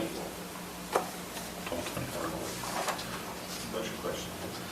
Just requirements, I actually found The chart. I found the chart. But last time I did, you said it wasn't all inclusive, so I just want to make sure that there's not any requirements that aren't included in this chart. I'm just looking through it now.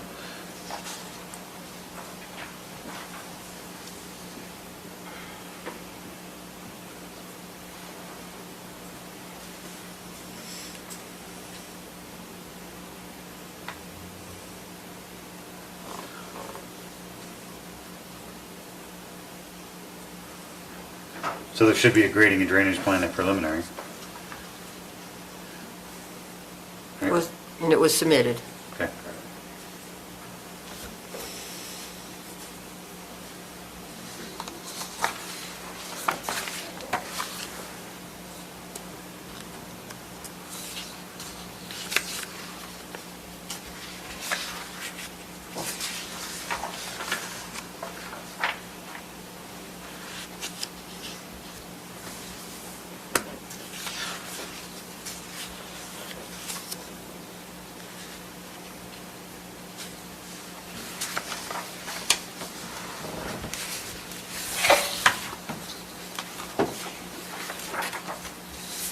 Had the fire chief had any concerns with the emergency access and anything with the subdivision until just recently? Had he reviewed it?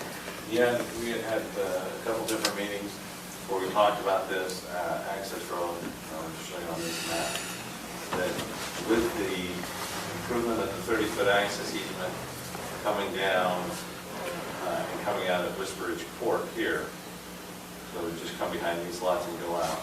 The parcel D, Chief Rendell did not think it would take a ton of work to make that passable for a fire apparatus vehicle. He felt that coming out here, with the width of this section, Robinson Lane, where it used to have the median, it doesn't now. If there was a crash and vehicles were clogged there, that there's room to push them out of the way, we can get around them. It's a shorter distance, and then we have the two access roads. So we had discussed the concept of coming along the back of these lots as a secondary access, and then coming out. Yes, there would be an overlap there, but it was minimal, and then we're into the two access roads. But yes, he's reviewed it for 3 months and didn't have any prior issues till 14 hours ago. Till today? That's right, I don't see any requirement in preliminary for fire access. Subdivision code, but not in preliminary. I guess my point was whether he decides he wants 12 inches of asphalt or 6 inches of road base, I comply with that with the construction drawings. I don't think it has any bearing on that. Or whether or not the road stays or goes away, or whether or not the road is 12 feet or 26 feet, those are all questions to be worked out. But as far as all the other preliminary plat requirements and adhering to the development agreement. Where does the homes go now in phase one on that there? What do you mean, which way do they face? Well, no, how far up is phase one on that spot? All those. That whole thing's phase one right now that we're looking at? Mhm. Yep, all the way up to the top. Everything you see there is phase one. And is there a turnaround up there at the top for like a fire truck, or is it dead end? There's not really an improved turnaround. We do have the intersection here. The Sir. asphalt stops there. Sir, if you could take that outside, They could turn appreciate it. around on the dirt road. Oh, it's, you guys, never mind.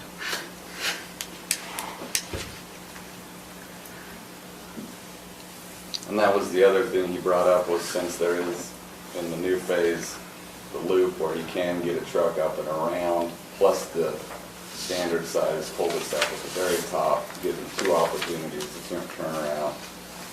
That coupled with the sprinklers, he said, yeah, I can definitely see we don't need a full fire apparatus access. But I guess that brings me back to the point that the standard of the road surface on that access, I feel doesn't have any bearing on whether the preliminary plat is approved. That's a construction drawing issue. Any comments on that? No. I just know that whatever we approve, if the county commission approves it, it goes with the land, if he sells it, Yeah. then Well, it's a pre-approved subdivision. The access road is there, there's no. I understand that. I'm just saying he wants this as a condition, and we're saying we would like it as a letter from the fire chief, right? Right, yeah. I would like, And that's what I I'm don't saying. know that If it we, needs to be a condition. I don't think it does. It's not part of the preliminary approval. well, it seems to be changing from concept. Concept was given with the development agreement. And now we're kind of changing the rules, and I'd just like to be clear exactly what we're changing. I don't think, The submission adheres to the development agreement. so you're going to follow it, the development agreement. Yes.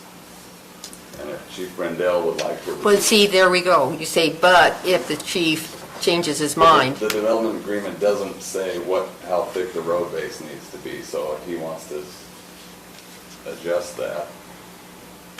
Yeah, what he's saying is the development agreement right now says that 30-foot access easement is the secondary egress. It just is what it That's is, it. it's up, And that's it. and that's it, yeah. The fact that it's gonna take a lot of work to do it and mess with people's backyards. Right. That's, what he's saying is that's not a requirement for preliminary plat, it's something that has to be worked out. And I would like to add the sprinklers to lessen how that affects the backyards of the residents.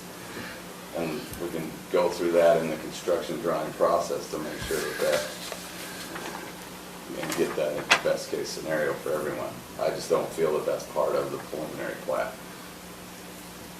I feel like the discussion we're having is part of condition number 3. Can you read it? The developer shall provide to the county letters of compliance, but if you skip to the end, as well as from the Morgan, or the Mountain Green Fire District prior to final plat application. So they have to have all their fire stuff approved by Chief Brendel before the final plat.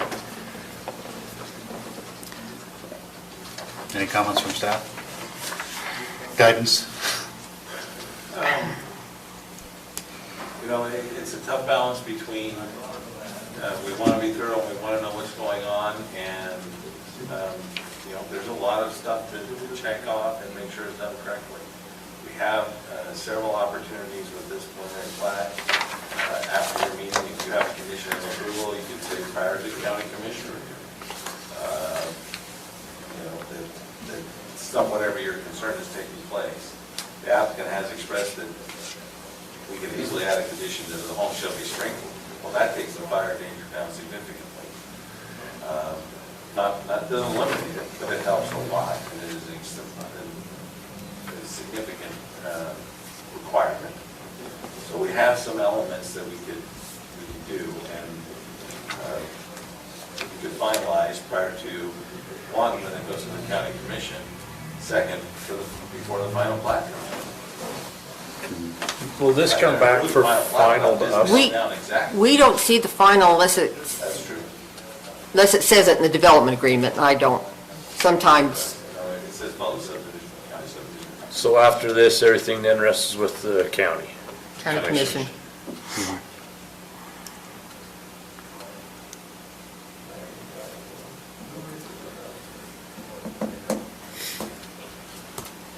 Okay. Anything else for us? All right, let us have a discussion for a second here. All right, so where are we at with this? Keep the conversation going. I think that we pass other stuff with conditions in it, so I All the can't not time. be a condition. What would the condition be? That they That, follow the existing? that they follow the plan that Chief Brendel puts in place for their fire, which could include sprinklers, not sprinkles, sprinklers. It could include the road, changing from a huge fire truck versus a little bush truck, whatever his plan is, because he's a professional and we aren't. It seems like that's been the answer on the last 3 major decisions we've had to make, so we really need his, whatever he says, that's what I would have we're gonna liked do. to seen that worked out before now. but- I agree, and like I said initially, thought we should postpone it, but it's not a requirement for preliminary. And regardless, what he says is what's gonna go, whether we... Yeah, you can't get to final without his approval. Right.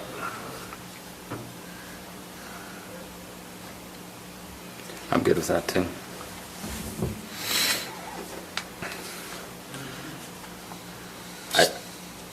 I think it's a smart idea to sprinkle the homes anyway. But That's what my next thing, there's a condition, potential condition to sprinkle the homes, and then I think that would ensure a better way forward with that egress road so that it's not. The If we problem can is- eliminate it or reduce that, then it doesn't chop up people's backyards.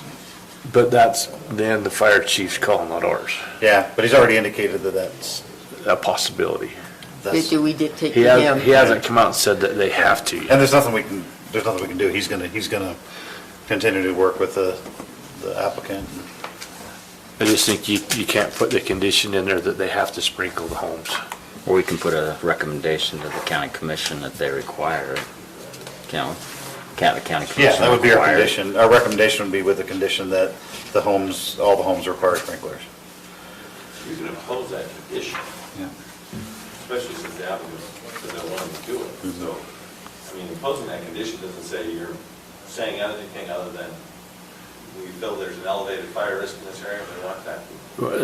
Yeah, but the only thing I'm wondering about is because now, in a sense, you're dictating to the fire chief what he has to do. No, they can sprinkle the homes and the fire chief can say that's great, but we're still. But he might come back and say that we don't have to sprinkle the homes and yet we put the condition on that they do. Well, that was my question. I mean, he Can the doesn't think it's county- necessary. We got between now and the county for them to make that decision. They could remove that. That's what I was gonna say, the county commission can require it, right? They can require the homes be, You can say something before the county commission. Yeah. Yeah, I think there's time for I don't that. think he's gonna have a problem. Well, It's just by saying it now, making it a condition of approval, you're saying that a plat note will be added, that all homes will be required to go in. I would be That is comfortable. not good. What's that?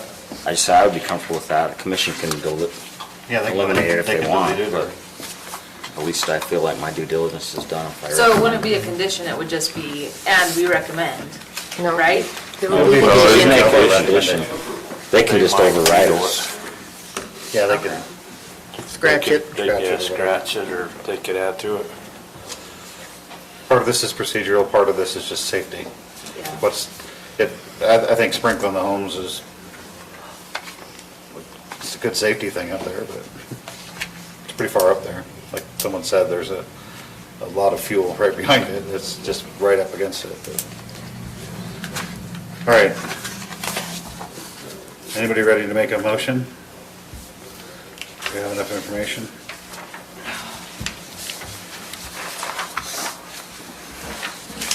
So if I understand it correctly, what I'm saying is we're saying this is a condition of approval. Senator, is there any other conditions that I'm aware of? That's the only added one that No, I, would be the only item. I'll make it then. Okay. I move to recommend approval to the County Commission for Whisper Ridge at Stone Canyon Phase 2 Subdivision Preliminary Plat, application number 21.028, allowing for a 31-lot subdivision of land located at approximately 6300 Robinson Lane in unincorporated Morgan County based on the findings with conditions listed in the staff report dated September 9th, 2021, with the following condition: that the applicant agrees to install fire sprinkling systems in the homes built in Phase 2. Second. Okay, motion, have a second. Any further discussion? All those in favor of the motion? Aye. Any opposed? Motion passes.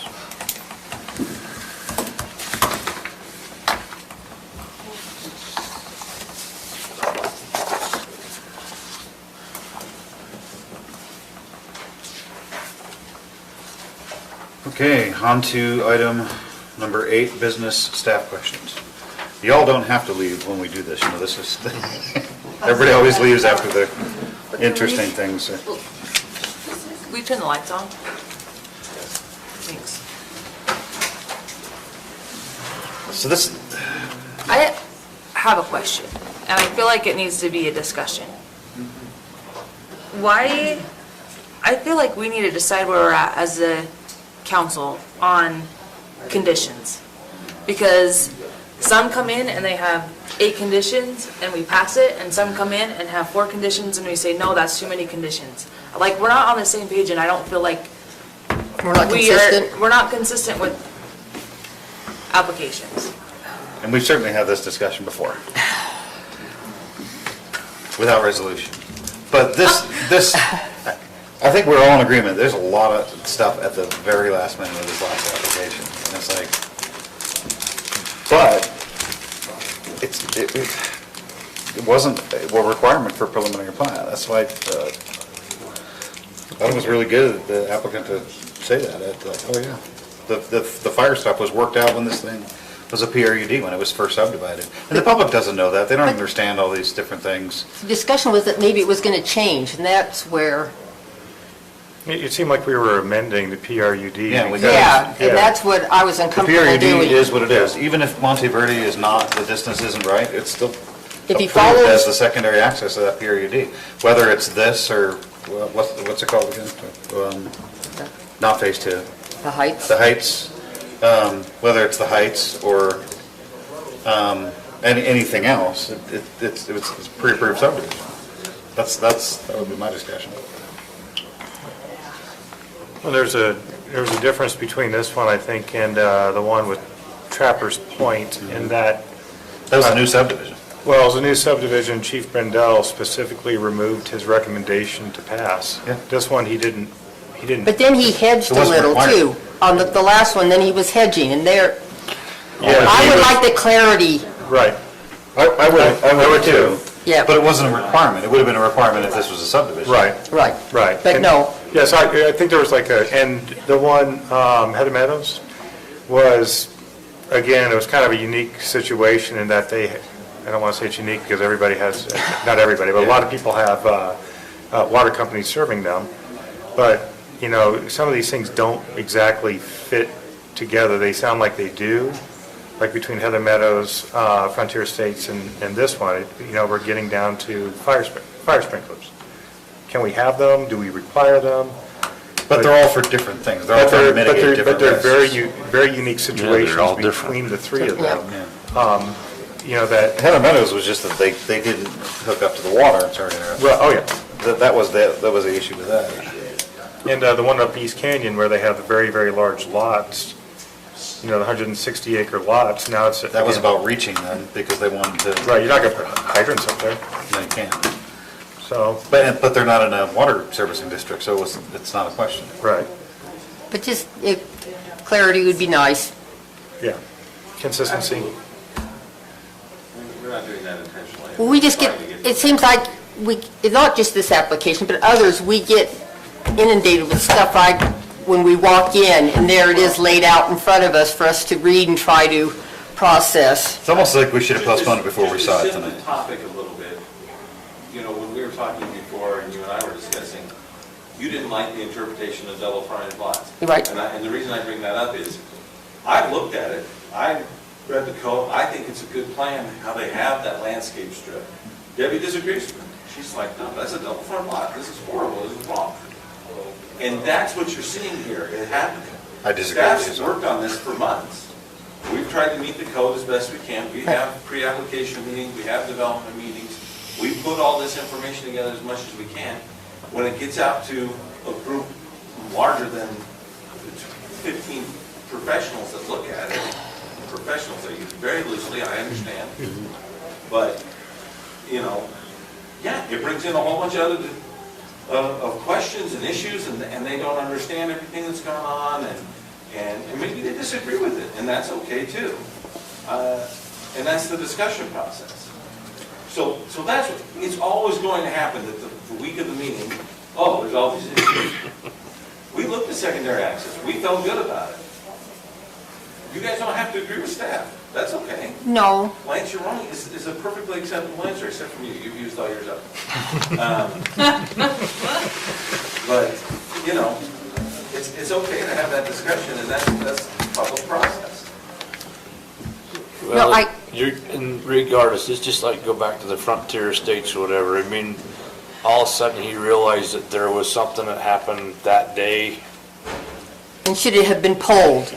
You know, when something that major comes forward. I don't know, it's gonna happen, so you gotta roll with it. It's just almost back to back, and I think it's just a little bit, that's the frustration. When we get a lot of information, not necessarily from the public, Like, we're trying to figure out at the very last minute. but at the meeting sometimes, but what's going on. yet, These last two, it was fire chief, public clamor at the Monday before the meeting. but and it's not necessarily the public letters, it was memos from the fire chief, you know, that we're trying to, Respond as best you can. It's gonna happen, so you just roll with it.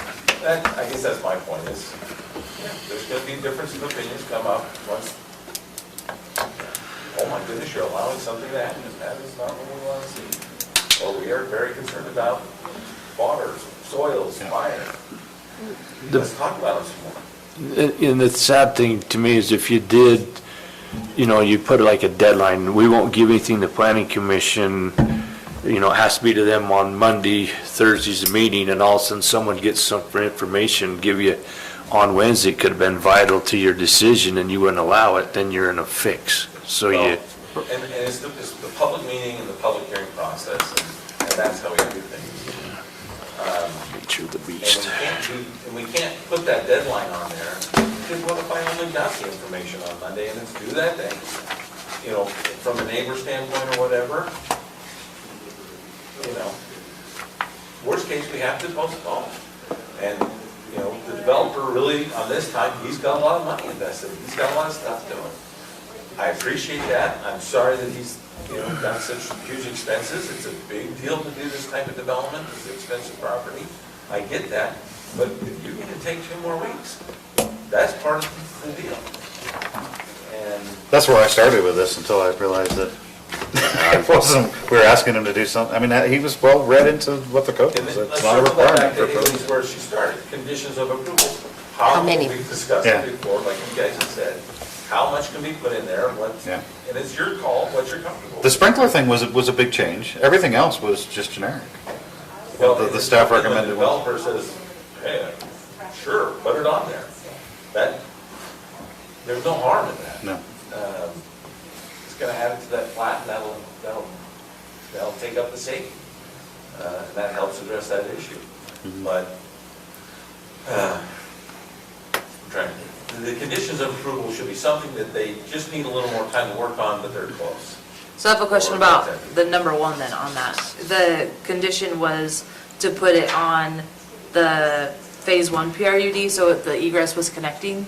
Is that not something that you could just do? On page 13?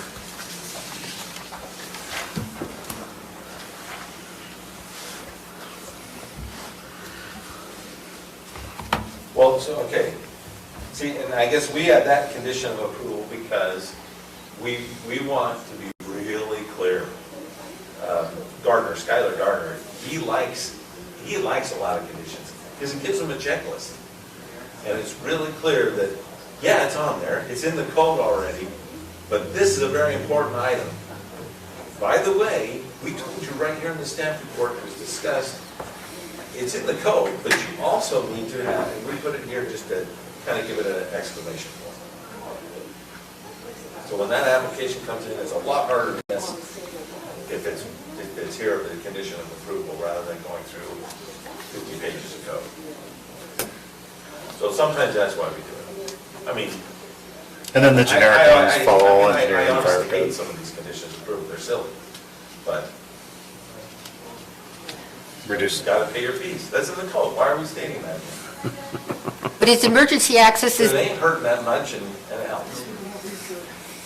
is that 30-foot easement, that's not going to change, that will always be there? Well, now always, it's in the current plan. They could have. That's recorded. If this development goes in and doesn't do it, They can amend the plat. Get together and come in and amend that plat. Amend the pull that plat. in. Now, would they get it? I don't know. I think the hope is to remove or reduce actually putting a road in. When you say these guys, who is that? I'm saying the lot owners on the west side there. So the lot owners would all have to come in and say, we want to get rid of this. Amend the plat. And maybe it's not worth it. Maybe you want it there someday. I don't know. I don't think- Yeah. Who's going to put it in? The developer of phase 2 would have to Well, put it in, and right? You guys weren't privy to this, but 2 weeks ago, I think, there was a fire warden went in and started clearing out back there, and Yeah. everybody came unglued.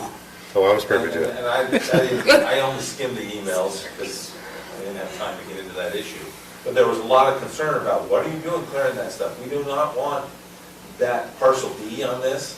We do not want that cleared up. We want it to be encumbered, and we don't want people walking back there. And it's like, well, we're trying to create a fire break to protect you guys. Oh, well, okay, and I'm not sure how And they took a small truck back there and they did a lot of work and they created a fire break, all that, but people thought they were gonna start Making the road. Putting digging in this road. easement. Yeah. There's, I mean, the yards would disappear if they cut 30 foot into the back, and then I think it would create. Absolutely. Plus you'd need a 2-to-1 slope, or you'd need to retain the entire length of it. I mean, it would be tricky, and then what happens to the structure of the homes? There's a lot of, I'm hoping that sprinkling and working it out with Odie and those guys, they can either eliminate the need for that or reduce it to a little trail so you can get a firefighting vehicle up in there. A bush truck. But I think the ship sailed for the secondary access because Monteverde is too close by our current code, but it was approved in the. Yeah, I mean, that brings up that whole That's, issue. who passed this? I don't know if we had that code in I effect. know, but who I'm knows? like, But there's, that code probably was not in effect when this was passed, so, Yeah. because, no, we've adopted the 209 fire code. This was adopted before 209, so we don't even know what, 150 feet between, that's not a good idea. I mean, that doesn't make it, but it's too late, it's already in there. yeah. He made a great point, you're gonna drive 150 feet over if there's a fire? Right. Well, okay, but. If there's a block. The really, that part of it is true, that, the fire's coming and 100 feet, you're not gonna get out of danger. The other aspect to that is there's a vehicle crash or something's happened to that road. Sure. The landslides come down and hit that. Yeah. We have another way to get out. Right. Well, they can Or go the over. fire truck in. So 150 feet is just fine. I would go over, yeah, you're right, I would go over to Highlands. Well, Well- and that brings up the whole other thing. The network that was supposed to happen in the north, someday that might happen. Someday it might. And then they'll say they don't want the road connected with their secondary access because we don't want all that. We don't want traffic all the coming down. traffic to come down, yeah. They'd be does out of their Highlands mind if look they- PRUD too? Highlands is not, it's a regular subdivision. They didn't have PRD when Highlands was. Nope, that was in the 60s. That's years ago. But you could go over that, you could join that up with Islands. Young. And Spring Mountain Ranch, the developers are working on that project and trying to bring it in to RSD like Wasatch Peaks did. And that's, What's Spring Mountain Ranch? Mountain Green, Town Center, the snow basin. Everything west above side of Highlands and Trappers. Whisper Ridge, West they side want of to, Trappers. they want to develop, they want to put homes in there all the way. But they up to haven't come Trappers. in for anything on that yet, right? No. They came in a couple They years had an ago. Initial concept a couple of years ago, maybe 3 years ago. When we sat, all sat up here with the county council and they came and made Yeah, they proposal. never made applications, so they went back to the drawing board. Yeah, I'd say It there's was never just a been an discussion. No, it's application never on been it. an We They're just, working on it and they're gonna come forward here sometime. And it's like a Wasatch Peaks? Is that what you said? Scale wise. I saw it when they came to the sewer district. It They might put- actually be more homes. I don't know. Didn't they want to do like a lift all the way up the mountain? Yeah, but I think, like I said, I think they're going back to the drawing table. They're definitely coming in for something, but I have really no idea. send them out of here. Too late. Past Wasatch Peaks, they're coming. Any other questions for us or? So other than business questions, per your email today, we have switched the main name. So it's not morgan-county.net, because I finally got that memorized. They've changed it, and it's now morgancountyutah.gov. So we have, So your emails will be slowly changing, and so we have to change, like on my iPad, I'm gonna have to change. So we got to relog Just into, the end of, your password's gonna be the same, it's Wait. just your I know, but ending. that's why I'm not getting emails, though. That's all. we're not getting emails. Yeah, that's fine. So I just relog in with this domain instead of the other one and we should be good. We need What do you Jeremy, mean you're not getting if the Jeremy is watching, My he Morgan needs to County be here to, No. What's Yeah. Morgan County email? I am. You have one, but you probably don't use it. We all have morgan-county.net email addresses. And that's so that the public doesn't have our They are. bombard our personal addresses. Oh, They changed the password and I stopped getting emails. I will try to figure, then what do you say? well, I remember kind. I'll try to I'll go read into what you guys settings, sent to me. but I never know what the outgoing server name that? is, and Did you guys get the package? I can send you pictures of it. I get the Usually do it. packets every time. Okay. Screenshots, whatever. Okay. Yeah. But through my that's what I never personal know is Send those that. to their personal. I sent it all to their. I took screenshots before I sent it all to their logged new out, I took emails. screenshots before. You said what? Packet to your new emails. Yeah, but That we counts as my can't get it. personal one. Yeah. It just came to my personal one.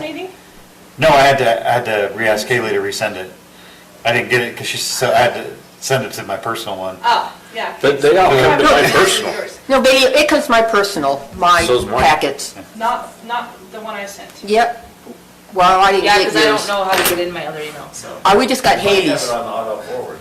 Okay. But I've never. Or even set it delete. up. They got, Well, so We just need- when you relog in, just use the morgancountyutah.gov. No, but you need the, And the password that I, I need the Trust the server D- address, DNS whatever that's settings. called. it's Microsoft Exchange.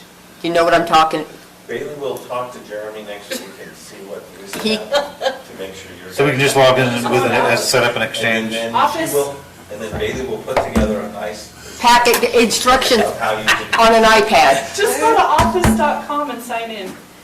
No, that doesn't, you have to change, no. Because we want it delivered to mail. On your mail, it's Microsoft Exchange. Okay. We'll do it before they leave. You still have to change the settings.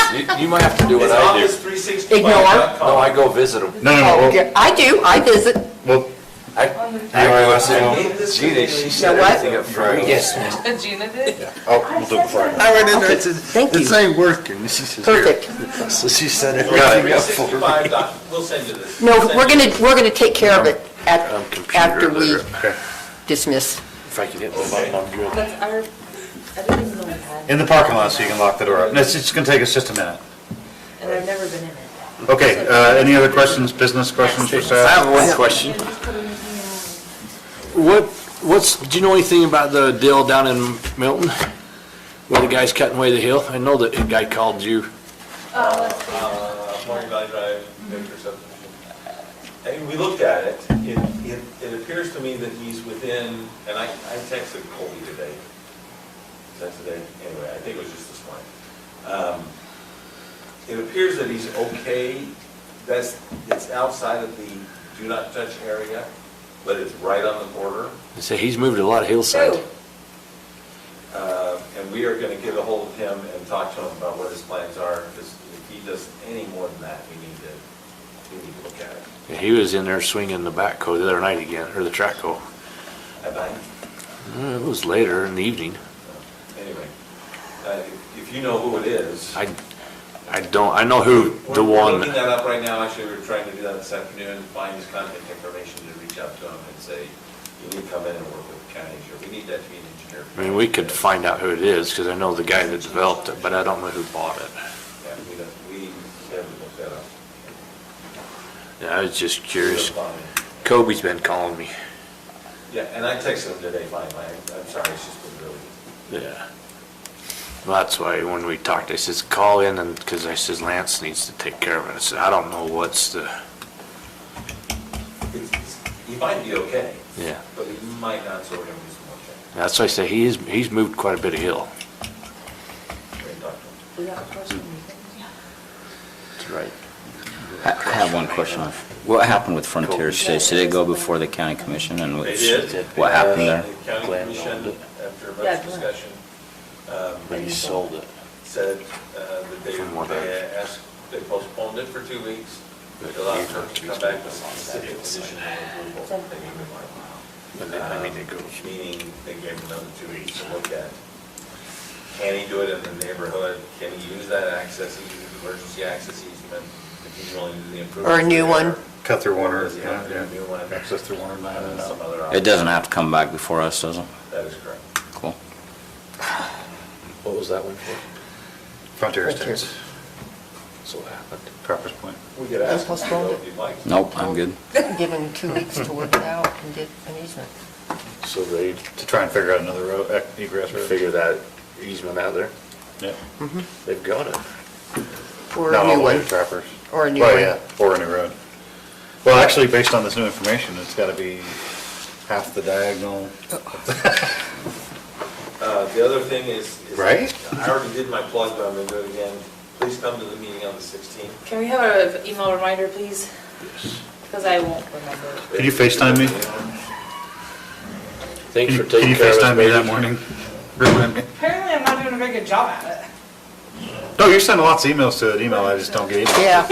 That's what you don't do it. That will be slammed when we finally get it working. The only email I didn't get was the one saying the domain name changed. Yeah. It's been plugged in at the bottom of all my emails, so. Well, The ones we were we're not not reading getting. those, so. No, the ones you actually, Yeah, the ones we haven't been getting. Any other questions? Okay, did you get everybody's input? yes, I did. Great, got mine too. Motion to approve the minutes of 26th? So moved. Second? All those in favor? Aye. So moved. Second. All those in favor? Aye. Goodbye. Meeting is adjourned. Can you, we'll wait till it's turned off and we'll, Let me do this one real quick. And we'll get out of here.